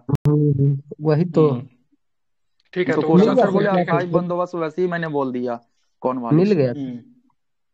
हाँ, मेरे पास एनसीईआरटी हाथ में ही है, तो देखिए मार्केट में रहता है तो 64 नंबर प्रश्न देखिए कि 1970 में घटित रूसी क्रांति के प्रमुख रूप से कौन सा विचार निकलकर सामने आया? समाजवादी का विचार। समाजवाद का विचार, ठीक है, ध्यान में कहा गया समाजवाद का विचार, ठीक है। 1970 के रूसी क्रांति का नेता कौन था? सर स्टालिन लेनिन था, ठीक है, ध्यान में रखेंगे। लेनिन, स्टालिन नहीं, ठीक है, लेनिन, ठीक है। लेनिन के बाद लेनिन की मृत्यु कब होती है? 1924 में सर, 1924 में होती है, ठीक है। उसके बाद मतलब स्टालिन सत्ता में आएगा, ठीक है। 1919 के आएगा, ठीक है। लेनिन के बाद तुरंत स्टालिन आ जाता है, बाद में नहीं आता, लगभग काफी दिन तक रहता है, ठीक है। 30-35 साल तक वो बना हुआ रहता है, वो रहता है। हाँ ठीक है, काफी लंबे समय तक। उसके बाद कौन आएगा? उनके खुर्सेब करके कोई नेता आता है, ठीक है। 1919 के पंचायत राष्ट्रीय आंदोलन में जन भागीदारी बनाने के निम्नलिखित में से कौन से कारण थे? 1919 के पश्चात राष्ट्रीय आंदोलन में जन भागीदारी बनाने के निम्नलिखित में से कौन सा कारण था, बताइए। 1917 का प्रथम विश्व के पश्चात महंगाई में तेजी से बढ़ोतरी के परिणाम फर्म जनता त्रस्त थी, ठीक। 1917 की रूसी क्रांति, गांधी जी के सत्याग्रह का हिंसा का विचार। सारे कथन सही है क्या? तीनों सही है सर, तीनों सही है। करेंगे सही, किसी भी तरह का कोई भी गलती नहीं है। चलिए आगे चलते हैं, आगे चलेंगे। रॉलेट एक्ट के संबंध में निम्नलिखित कथनों पर विचार करना। यह कानून अभिव्यक्ति की स्वतंत्रता जैसे मूलभूत अधिकार, ठीक है, पर अंकुश लगाने, ठीक है, पुलिस को ज्यादा अधिकार देने के लिए लागू किया गया था। ये बात सही है? सही है। खिलाफ अखिल भारतीय संघर्ष था, क्या ये बात सही है? सही है, बिल्कुल ठीक है। रॉलेट एक्ट जो था किसकी अध्यक्षता में कमेटी बनी थी और कब बनी थी, बताएंगे आप हमें? नहीं, सेडिशन। हाँ ठीक, हाँ इसी को सेडिशन एक्ट भी कहा गया। बना था कब? 1970 में बना था ना। भी हाँ बोलते बना हैं, था सही 17 बोले में, दोनों सेडिएशन एक्ट कहते हैं, 17 और भारत में 3 वर्षों के लिए आया था ये। गिरफ्तार करके कितने वर्षों तक नजरबंद किया जा सकता था? 3 वर्ष। 6 महीना, 2 वर्ष, 6 महीना। 2 वर्ष, 2 वर्षों तक। 2 वर्ष, 2 वर्ष। ठीक है। अरे निवारक संबंधी कानून थोड़ी ना ऐसे 6 महीना तक रखेंगे, ठीक है, इसमें 2 वर्ष तक रख सकते थे, ब्रिटिश थे। असहयोग आंदोलन के संबंध में निम्नलिखित कथनों पर विचार करना है, ठीक है। यह खिलाफत आंदोलन के बाद प्रारंभ हुआ, फिर दोनों एक साथ जोड़ दिए गए। असहयोग आंदोलन का मुख्य मांग स्वराज थी, ठीक है। इनमें बड़ी मात्रा में सरकारी संस्थाओं का बहिष्कार किया गया, उपाधियां लौटाई गई और विदेशी कपड़ों का होली जलाई गई। बताइए कौन सा सही है? Yes sir. तीनों तीनों तो सही सही है होगा। सर। सारे सही है, 1 2 3 सही है, सर या फिर इनमें से तीसरा कोई नहीं गलत सही नहीं है? होगा सारे के सर? सारे सही। नहीं सर ठीक है, इसमें बड़ी मात्रा नहीं में नहीं सरकारी सही है, संस्थाओं का इसी पर बहिष्कार मैं तो बोला किया था, गया। सही है। अरे इसी में तो सरकारी मैं बहिष्कार पर बोला था आरएनटी ने कि यह जो है आपको ये निष्ठुर निष्ठुर बर्बादी बर्बादी है। है, अब निष्ठुर सरकारी बर्बादी संस्थाओं का है। विरोध कैसे किया गया? जैसे वकीलों ने मतलब क्या किया, उन्होंने मतलब इस्तीफा त्याग दे दिया, पत्र दे बच्चों ने दिया, मतलब इसी पढ़ाई कारण छोड़ वकील दिया, सरकारी कर्मचारियों ने मतलब नौकरी छोड़ दी, तब किया गया ना, तो सारे के सारे सही है। विद्यार्थियों की स्कूल पंजाब में छुड़वा दिया था। बिल्कुल, पंजाबों में सिखों के अकाली आंदोलन का मुख्य उद्देश्य क्या था? बताइए क्या है? नहीं, बी गुरुद्वारा बी में, रिलीजन की गुरुद्वारा शादी में। से गुरुद्वारे में बैठे भ्रष्ट हाँ वो सही है, भ्रष्ट महंत। मान तो हटाना सही है, ठीक है, बी नंबर। भ्रष्ट को हटाना, ठीक है। टेलीविजन जो ऑन किए हुए है ना, टेलीविजन बंद कीजिए, या फिर आप माइक बंद करके रखिए। बार बार बोलता हूं ना, तो डिसेंसी मेंटेन कीजिए। चलिए, 1929 में पारित पूर्ण स्वराज प्रस्ताव के निम्नलिखित कथनों पर विचार करना है। क्लास, आप ऑफलाइन हो या ऑनलाइन हो, क्लास की तरह नजर आना चाहिए, ठीक है। ऐसा नहीं कि मतलब कोई नहीं देख रहा है तो जो मन कर रहा है कुछ भी कर रहा है, ये चीजें नहीं होनी चाहिए, ठीक है। 1929 में पारित पूर्ण स्वराज प्रस्ताव में निम्नलिखित कथनों में विचार करना। सुभाष चंद्र बोस की अध्यक्षता में ये प्रस्ताव पारित किया गया। 1929 में तो नहीं होगा ना गलत सुभाष है, चंद्र, गलत है। इस गलत प्रस्ताव है पर दोनों। इस प्रस्ताव नेहरू पर जी थे 26 अपने। नवंबर 1930 को 26 पूरे देश में जनवरी स्वतंत्रता होगा। दिवस मनाया गया। ये भी गलत है, ये भी गलत। क्योंकि नवंबर के जगह पे क्या होगा? जनवरी होगा जनवरी। 26 जनवरी। तो दोनों स्टेटमेंट 26 क्या जनवरी। गलत है? भगत सिंह के संबंध में निम्नलिखित कथनों पर फिर से आपको विचार करना है। भगत सिंह ने वर्ष 1924 में दिल्ली स्थित फिरोज शाह कोटला में हिंदुस्तान सोशलिस्ट रिपब्लिक एसोसिएशन की स्थापना की। गलत है, गलत है। 28 28 होगा। में हुआ था ये। 1924 में नहीं होगा, 1928 में होगा, क्योंकि 28 में हुआ है। 1924 में ऑलरेडी कानपुर में हुआ था, जो क्या एचआरए नाम था ना, एचआरए नाम था। अच्छा, दिल्ली में हुआ तो सोशलिस्ट एचआरए में क्या जोड़ एसोसिएशन। देंगे? सचिन सन्याल वाला सर। दिल्ली में सोशलिस्ट जो जोड़ होगा देंगे, उसमें क्या सोशलिस्ट। जोड़ेंगे? सोशलिस्ट। सोशलिस्ट जोड़ेंगे। बाकी हम्म 1928 को अपने साथियों के साथ सॉन्डर्स नामक पुलिस अफसर की हत्या कर दी। सही है सर। 1929 में केंद्रीय विधानसभा परिषद में बम फेंका था इन्होंने। सही है सर। इसमें 8 2 बिल अप्रैल पे को चर्चा फेंका चल था। रहा था, एक पब्लिक सेफ्टी बिल था, एक ट्रेड डिस्प्यूट बिल था। क्या ये बात सही है? जी सर। सही जी है। सर, सही है सदन सर। की अध्यक्षता विट्ठल भाई पटेल कर रहे थे, ये भी सही है। बिल्कुल सही है। बिल्कुल सही है। इनके साथ बम 1900 फेंकने वाले बक्तेश्वर दत्त शामिल थे, ये भी बट्टू केशवर शामिल है। दत्त। बिल्कुल सही ठीक है है, सर। चलिए। सही है। इनको गिरफ्तार किया गया था, सॉन्डर्स मर्डर केस में गिरफ्तार किया गया था, ये बात सही है? गलत है सर। हाँ हाँ सही है। गलत है, नहीं है। लाहौर सॉन्डर्स से मर्डर में लेकर बम लाहौर फेंकने में। कांड में बम फेंकने के लिए गिरफ्तार किया गया था। बम फांसी फेंकने की, पूछता है लेकिन तब सैंडर्स के लिए देता हाँ है। बिल्कुल, फांसी पूछेगा तो। इन पे जो जेल में जो चला ना, वो सॉन्डर्स मर्डर के चला, लेकिन गिरफ्तार किया गया था बम फेंकने जी के सर। कांड में, इनको गिरफ्तार किया गया था। ठीक है, देख लीजिएगा। हमें ना मिला। हाँ तो गिरफ्तार उनके लिए नहीं किया गया था, ठीक है, बम गिरफ्तार कांड में गिरफ्तार किया गया था उनको। ठीक है, फांसी उनके लिए मिला, ठीक है, वो बात सही है, लेकिन गिरफ्तार किया गया था बम फेंकने के कांड में गिरफ्तार किया गया था। ठीक है, जो कि 2 चीज पे बिल चल रहा है, trade dispute, public safety bill, जिनमें मजदूरों के अधिकार को छीन लिया जाता। कौन से अधिकार को छीन लिया जाता? Public safety bill, trade dispute bill में जैसा कौन सा अधिकार? वो हड़ताल हड़ताल। नहीं कर सकते थे हड़ताल। मिल मालिक के खिलाफ। अब मिल मालिक जो थे किनके समर्थक थे? ब्रिटिश सरकार की समर्थक थी। जमींदार, ठीक है, उद्योगपति कभी भी ब्रिटिश सरकार का विरोध नहीं किया। हालांकि कुछ कुछ उद्योगपति थे, जैसे बिरला जी हो गए, क्या नाम था, जो कि गांधी जी के साथ रहते थे, वो सब विरोधी थे, जमनालाल लेकिन बजाज। ज्यादातर जो थे जमनालाल समर्थक बजाज। थे। हाँ, जमनालाल श्यामदास बजाज साहब जो बिरला। होंगे वो सब थे, लेकिन ज्यादातर लोग जो थे मतलब क्या थे, ज्यादातर उद्योगपति जो थे वो मत विरोधी थे। जमींदार भी हो गया, सबके सब मतलब जो थे, ठीक है, अंग्रेजों के समर्थक थे, क्रांतिकारियों के विरोधी थे। राष्ट्रीय आंदोलन के निम्नलिखित कथनों पर फिर से आपको विचार करना है। 1935 का गवर्नमेंट ऑफ इंडिया एक्ट में प्रांतीय स्वतंत्रता सही का है। प्रावधान किया गया था। सही है, केंद्र बिल्कुल में द्वैत सही है। शासन लगाया गया, बिल- प्रांतों में मतलब जी क्या किया गया, तो ध्यान में रखिएगा, स्वतंत्रता वही है, स्वतंत्रता खत्म मिल कर गई। दिया ठीक गया है, प्रावधान। 1937 में प्रांतों में विधायकों का चुनाव कांग्रेस ने 11 में से 7 में मतलब सरकार बना ली। क्या ये बात सही है? 8 में बना, आठ में 8 में 8 में 8 में बात है, ये बात गलत है, ठीक है, ध्यान में रखेंगे। पंजाब, सिंध और जो है कोलकाता, मतलब बंगाल छोड़ के सब में। सही ले रहा है, जो कि गलत है, ठीक है, ध्यान में रखेंगे। इसका केवल एक ही सही होगा। इसमें इसका चेक कीजिए तो क्या एनसीईआरटी क्या लिखते हैं, 11 में से 7 प्रांत लिखा हुआ है एनसीईआरटी चैप्टर 8 कौन सा का, ठीक है, पेज नंबर 104 चेक कीजिए तो जरा, इसमें लिखा हुआ है 11 में से 7 कौन सा प्रांतों में सरकार बना ली। मतलब एनसीईआरटी की बुक 104 नंबर, वही सारा कौन है 8वां से ही बुक? क्वेश्चन है। आठवां अरे आठवां सारा पेज 8वां नंबर, से ही पेज है। नंबर बोलिए ना, पेज नंबर। 104 नंबर पेज में देखिए तो क्या लिखा हुआ है। इसका पीडीएफ भी है सर?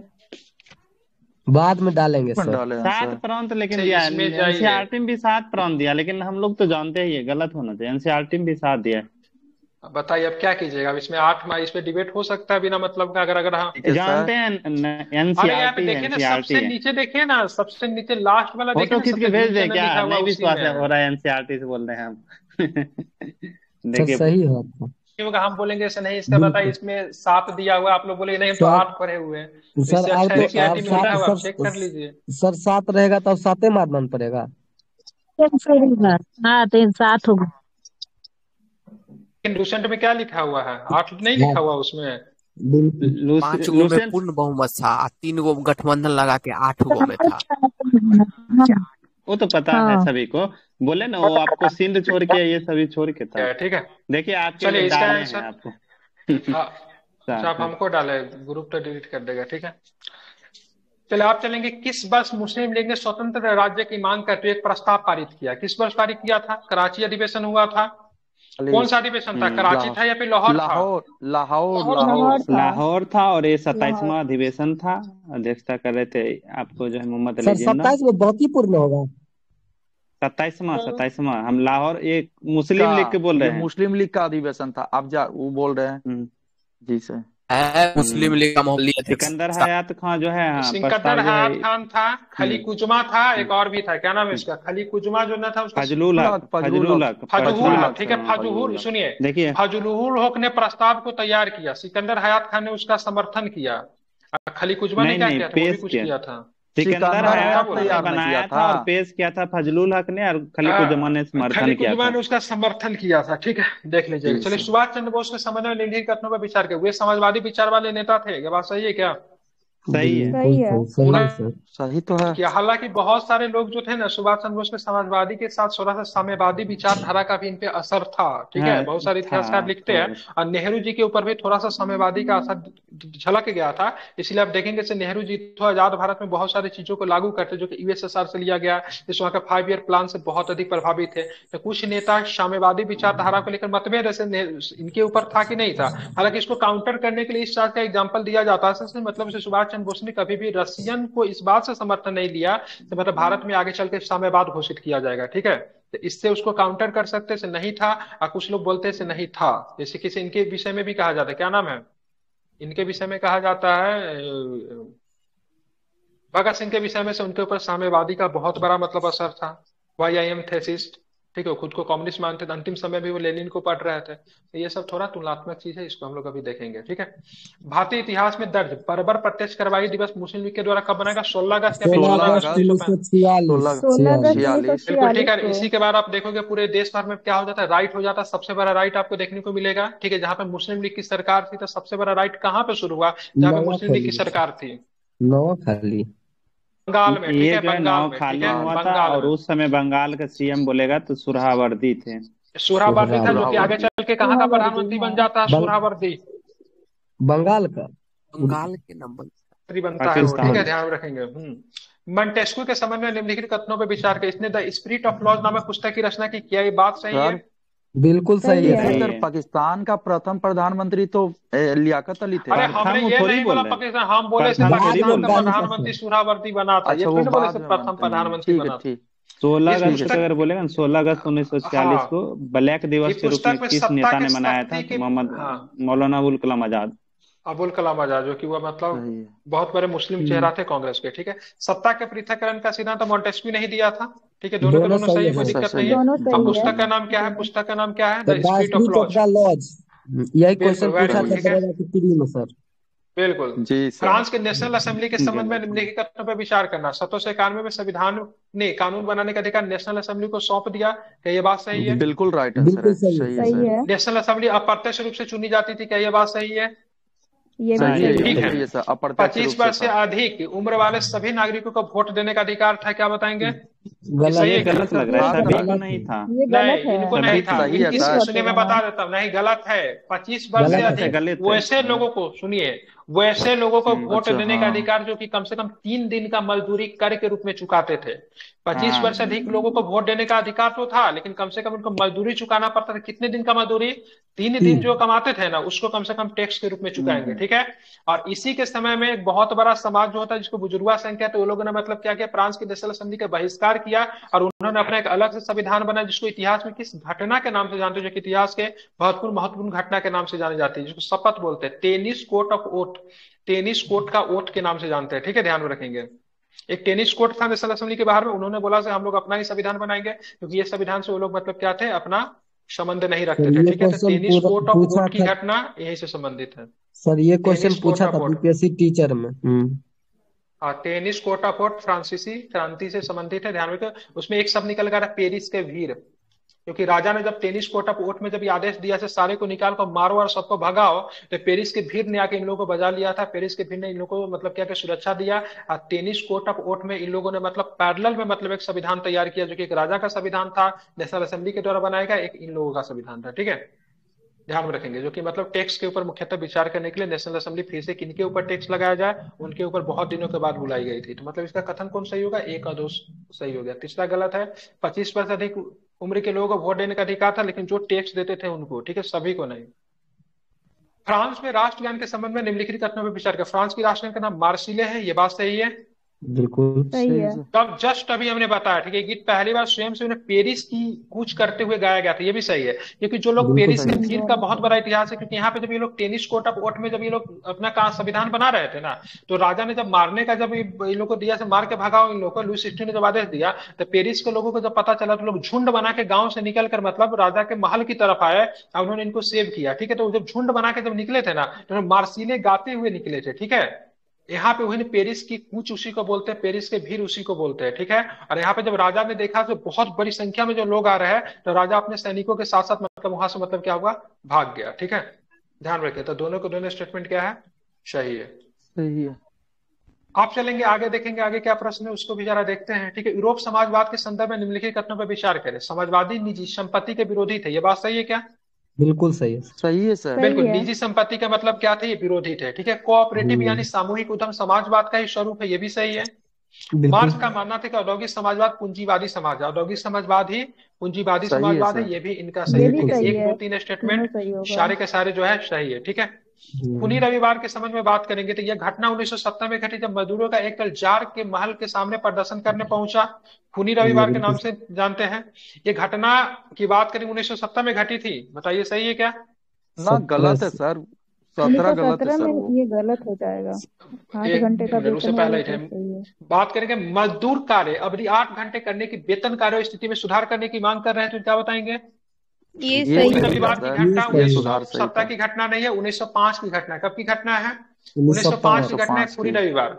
ठीक है, 1917 में आपको रूसी क्रांति प्रारंभ हो गया था, ये भी आपको ध्यान में रखना है। तो केवल इसका 2 वाला सही है। ठीक है, खूनी रविवार की घटना 1905 की घटना है, ये आपको ध्यान में रखिएगा। मजदूर का एक बहुत बड़ा दल जो था, वो अपने रोटी कपड़ा की मांग के लिए, रोटी जो बेसिक चीज जो थी उनके मांग के लिए मतलब कि जार से मिलने जा रहे थे। बहुत बड़ी संख्या में थी। जार ने गोली चलाने का आदेश पारित किया, जिससे 100 से ज्यादा लोग मारे गए, 300 से ज्यादा लोग घायल हुए, जिसमें मरने वाले बच्चों और महिलाएं बूढ़े भी शामिल थे। ठीक है, इसको खूनी रविवार की घटना इतिहास में जाना जाता है। ठीक है, जर्मनी के आर्थिक संकट से निकलने के लिए, ठीक है, जर्मनी को आर्थिक संकट से निकलने के लिए अमेरिकी सरकार ने कौन सी योजना बनाई? राइन डेड योजना, डॉब्स योजना डॉब्स सर, योजना। डॉब्स बिल्कुल, योजना। Very good. ठीक है, डॉब्स डॉब्स योजना। योजना। ठीक है, डॉब्स योजना। डॉब्स योजना में क्या था? जर्मनी ने फ्रांस के विरोध में बड़ी संख्या में कागजी मुद्रा छापे जाने के परिणाम से जर्मनी की मुद्रा मार्क का वैल्यू बहुत ज्यादा गिर गया। अब इतना ज्यादा गिर गया से 1 ट्रक पैसा देना पड़ता था, तो एक जाके पाव रोटी आता था। ठीक है, डबल रोटी की कीमत इतना ज्यादा मतलब बढ़ गया। ठीक है, तो इसी तरह से मतलब वहां की सरकार ने एक डॉब्स योजना लाई, जहां से मतलब क्या था, तो जर्मनी को आर्थिक संकट से निकाला जाए। 20 क्वेश्चन जो होंगे ना आपके करंट के होते हैं इसमें से।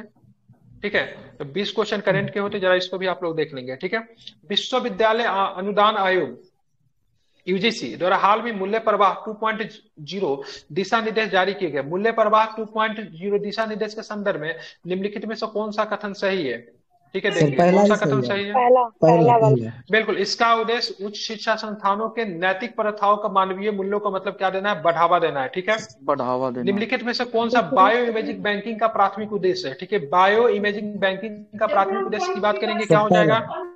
पहला वाला पहला वाला बिल्कुल सर। ठीक है, अनुसंधान उद्देश्य के लिए उच्च अनुसंधान। गुणवत्ता वाली जैविक छवियों को संग्रहित करना। क्या था? अनुसंधान उद्देश्य के लिए उच्च गुणवत्ता वाली जैविक छवियों का मतलब क्या करना? संग्रहित करना। इसी को बायो इमेजिंग बैंकिंग कहा गया। ठीक है, आप चलेंगे, आगे चलेंगे। 83 नंबर क्वेश्चन जरा आप लोग देखेंगे, बताना है। ठीक है, हाल में रक्षा अनुसंधान विकास संगठन डीआरडीओ द्वारा, ठीक है, काउंटर ड्रोन सिस्टम के संदर्भ में निम्नलिखित कथनों पे से विचार करना। ये पूरी तरह से एंटीकृत, ठीक है, एंटी ड्रोन सिस्टम है, जिसे ड्रोन का पता लगाना, पहचान करना, उसे निष्क्रिय करना शामिल है। क्या ये बात सही है? गलत है सही है। सर। उसके बाद करेंगे नहीं नहीं, इसका गलत उद्देश्य, है। ठीक है, पारंपरिक विमानों और मिसाइलों के खिलाफ मतलब निष्क्रिय सुरक्षा करना। प्रदान ये करना सही है। है ये सर, सही है। ये ये सही है। लंबी सेकंड दूरी सही है। का पता लगाने के ट्रैकिंग के लिए रडार सिस्टम का उपयोग करेगा। ठीक है, तो केवल गलत इसका यही सही है, बाकी सारे के सारे गलत हैं। ठीक है, बात हाँ करेंगे क्या है, रडार पहला का क्यों पता। गलत हो गया। ठीक है, क्या पूछ रहा है? ठीक है, कितने कथन सही है? अरे हम्म, इसमें केवल पूछ दो रहा है ही कितने सही है। कथन सही है। ठीक है, तो 1 और 3 सही है। 1 और 3 कथन एक और सही, मतलब तीन कितने कथन सही है, मतलब 2 कथन सही है। डेट मीन्स 1 और 3 नंबर सही है, ये वाला गलत है। कितने कथन सही है, इसमें से कितने कथन सही है? 1 कथन सही है, 2 दूसरा कथन सही, गलत है, मतलब उसका फिर नंबर सही से कोई है। लेना देना नहीं। इसमें एग्जाम में बीपीएससी गलती करवा ही देता है। ठीक है, कितने कथन सही है, तो मतलब पहला और तीसरा कथन सही है। ये पूरी तरह से दो सही एकीकृत बोले। एंटी ड्रोन सिस्टम है, इसमें ड्रोन का पता लगाना, पहचान करना, उसे निष्क्रिय करना शामिल है, सही है। ठीक है, ये लंबी दूरी का पता लगाने को ट्रैकिंग के लिए रडार सिस्टम का उपयोग करना, ये भी सही। इसका उद्देश्य पारंपरिक विमानों और मिसाइलों के खिलाफ हवाई सुरक्षा प्रदान करना नहीं है। ठीक है, आप चलेंगे भारतीय न्याय संहिता 2023 के संदर्भ में निम्नलिखित कथनों पर विचार करना। ठीक है, भारतीय न्याय संहिता की धारा 106(2) हिट एंड रन मामलों की अधिकतम सजा 10 साल और जुर्माने का प्रावधान करती है। क्या ये बात सही है? सही है। सही है। ठीक है, ठीक है, धारा 106(2) के एक जमानती प्रावधान के रूप में जाना जाता है, जो जमानत की संभावना की अनुमति देता है। ये गलत है। ठीक है, केवल इसका एक सही है। अवेलेबल ठीक है, नहीं है। हिट एंड रन करके जो भागेगा, ठीक है, उसको 10 साल का सजा आपको मिलेगा, जुर्माना भी है। ठीक है, निम्नलिखित में किस अनाज का भारत सबसे बड़ा उत्पादक है? आसान क्वेश्चन। चावल। चावल या फिर चावल। गेहूं? चावल बिल्कुल का। चावल, बिल्कुल चावल है। ठीक है, ध्यान रखें, विश्व का चावल का कितना प्रतिशत उत्पादक भारत करता है? नहीं पता सर। भारत 14। कितना करता है सर? दुनिया के उत्पादक का लगभग 20%। भारत और निर्यात की बात करेंगे तो भारत निर्यात में 40% हिस्सा है। 40% तो करता है। निर्यात करता है 40% विश्व को, ठीक है, 20% विश्व का उत्पादन जो होता है भारत में होता है। कि चावल का सबसे बड़ा उत्पादक देश कौन सा है? चाइना। ये समय चाइना। चावल, चावल, गेहूं, आलू, प्याज सब चाइना से। तंबाकू, कपास वगैरह जितना में सब चाइना से। प्याज में भी है, कपास में चाइना कपास में नहीं भी महोदय, चाइना से। जो बोल रहे ना वो 100% यूएसए। करेंट डाटा है सर। Daily current USA. पर है कपास सर, में डेली जो है ना, सजेशन। लंबे रेशे वाले कपास में अमेरिका है पहला पे। हाँ हम कपास का बोल रहे हैं सर, ना कि लंबे रेशे का वाला बोल रहे हैं। कपास में अगर लंबे रेशे वाला बोलेगा ना, अमेरिका होता है, अमेरिका पर है आता है। ठीक, हाँ, अमेरिका आता है। लंबे रेशे वाला कपास ही मुक्त रहता है, ऐसे कपास हो सकता है ओवरऑल ओवरऑल नहीं में पता। चाइना हो, लंबा रेशा में हो सकता है कपास की, ठीक है, अमेरिका। लेकिन पढ़े थे कल परसों में, उसमें यूएसए लिखा हुआ था। ठीक है, ऐसे लंबा रेशा ही लिखा होगा, एक बार देख लीजिएगा।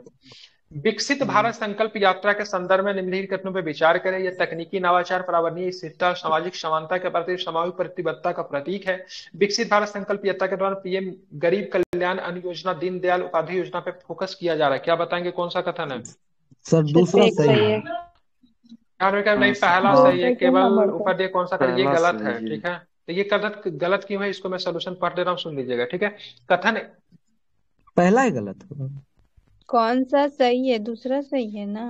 दूसरा सही वाला है वही गलत तो। है, ये वाला आपका सही है। ठीक है, ध्यान रखें, पढ़ दे रहा हूँ। ठीक है, कथन एक गलत है। विकसित भारत संकल्प यात्रा का उद्देश्य सरकारी कल्याणकारी योजनाओं का प्रचार प्रसार करना, न कि नवाचार, पर्यावरणीय स्थिरता, इन सब सारी चीजों को प्रचार प्रसार करना है। ठीक है, इसमें जितनी भी सरकारी योजना है, जो PMJAY, ठीक है, पीएम गरीब कल्याण अन्न योजना जिसको बोलते हैं, अन्य बातों के अलावा दीनदयाल अंत्योदय योजना भी शामिल है। ठीक है, नवाचार, पर्यावरणीय शिक्षा, तकनीकी इनसे नहीं संबंधित है, जो कि सरकार की योजना है, जो कि गरीब कल्याण के लिए उनको मतलब प्रचार करना है, भारत संकल्प यात्रा। ठीक है, चलिए, एक भारत जोड़ो यात्रा भी कोई कर रहा है, कहाँ है आजकल वो?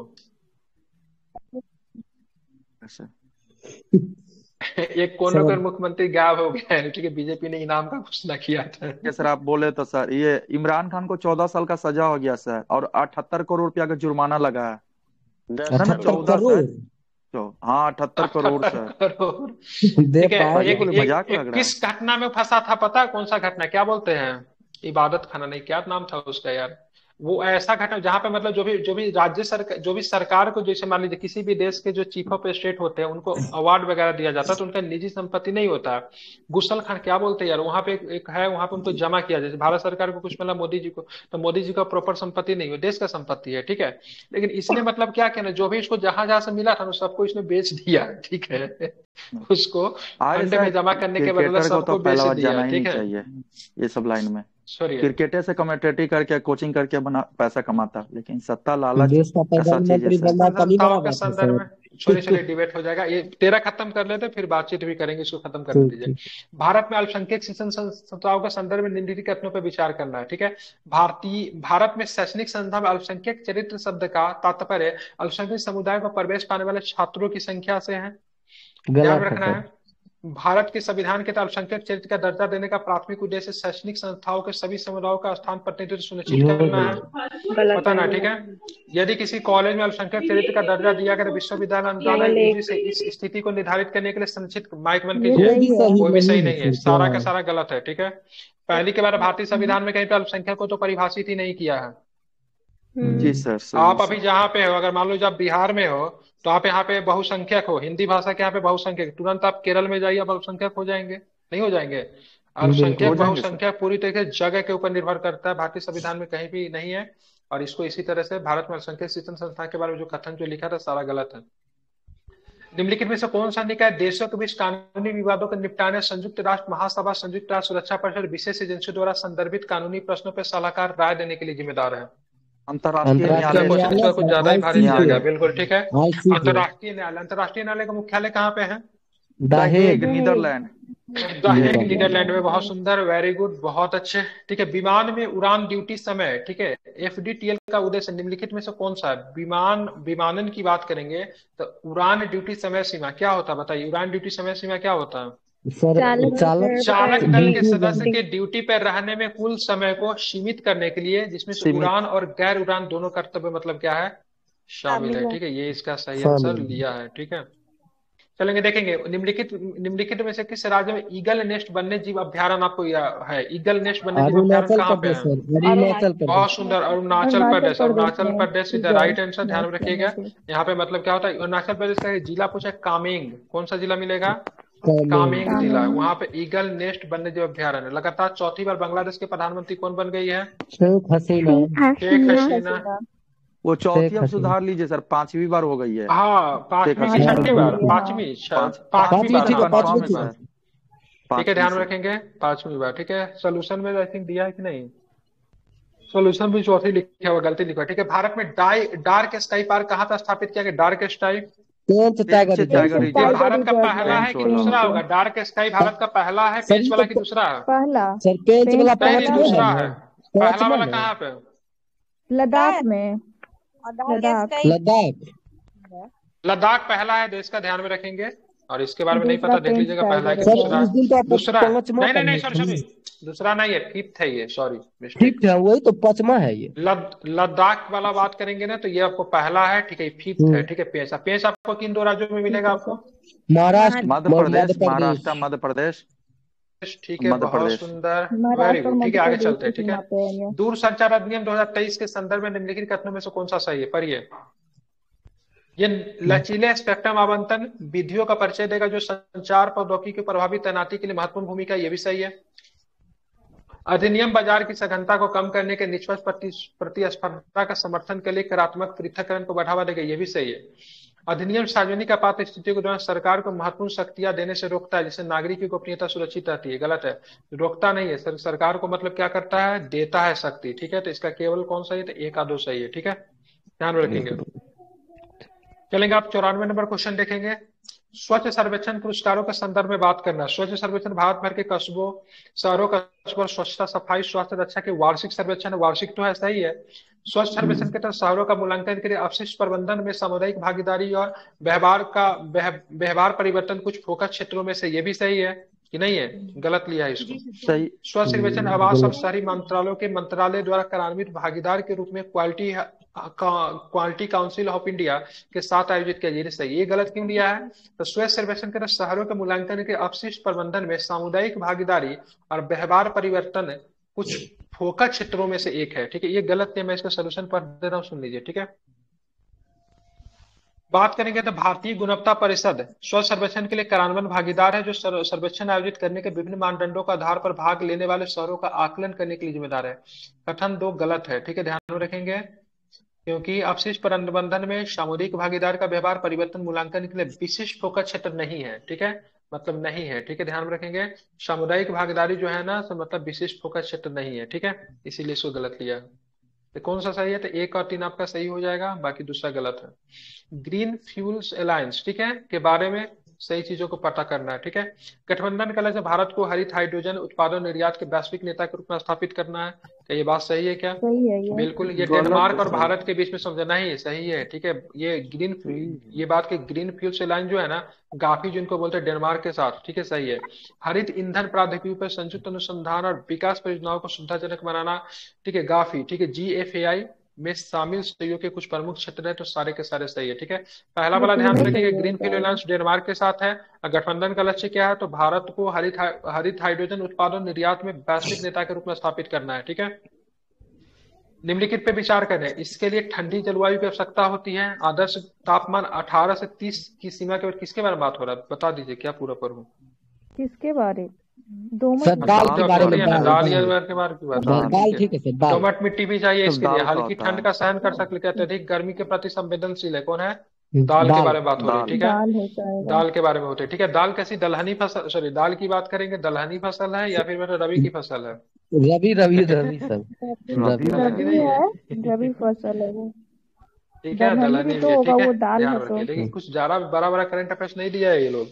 ISTM की बात करेंगे, भारतीय विज्ञान प्रौद्योगिकी और, ठीक है, इंजीनियरिंग सुविधा मानचित्र अनुसंधान एवं विकास अनुसंधान विकास सुविधाओं को साझा करने के लिए राष्ट्रीय वेब पोर्टल है, ठीक है, ISTM भारतीय विज्ञान प्रौद्योगिकी इंजीनियरिंग सुविधाएं मानचित्र द्वारा शुरू की गई समावेश परियोजना के एक कल्याण पहल है, जहां समुदाय सामूहिक गतिविधियों के संकलन करते हैं, जो सभी सदस्यों के लिए शारीरिक और मानसिक कल्याण को बढ़ावा देते हैं। बताइए कौन सही है?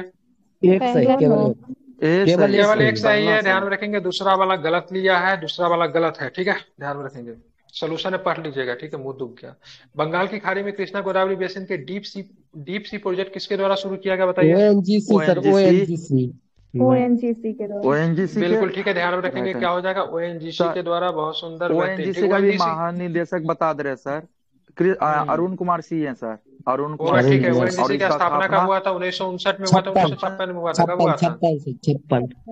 56 सर, जब LIC का हुआ था। 59 में किसका स्थापना हुआ था? 59 में भी किसका हुआ था? 59 हाँ हुआ था सर, इसका क्या कहते हैं, महारत्न कंपनी 11वें नंबर का कौन? यही वायरलेस से संबंधित कुछ है 1959 में। इंडियन पीएम मोदी ने 27वें राष्ट्रीय युवा महोत्सव का उद्घाटन कहाँ पे किया? इंपोर्टेंट क्वेश्चन है एग्जाम के लिए। नासिक सर, नासिक में हुआ, ठीक है। भारतीय नौसेना का बहुराष्ट्रीय अभ्यास मिलन 24 का आयोजन कहाँ पे किया? विशाखापट्टनम किया गया, ठीक है, मिलन 24, ठीक है, ध्यान में रखेंगे। काफी लोग आए, काफी देर तक बने हुए रहे। इसी के तरह आपका सेट 2 का ET3 होता है यहीं पे।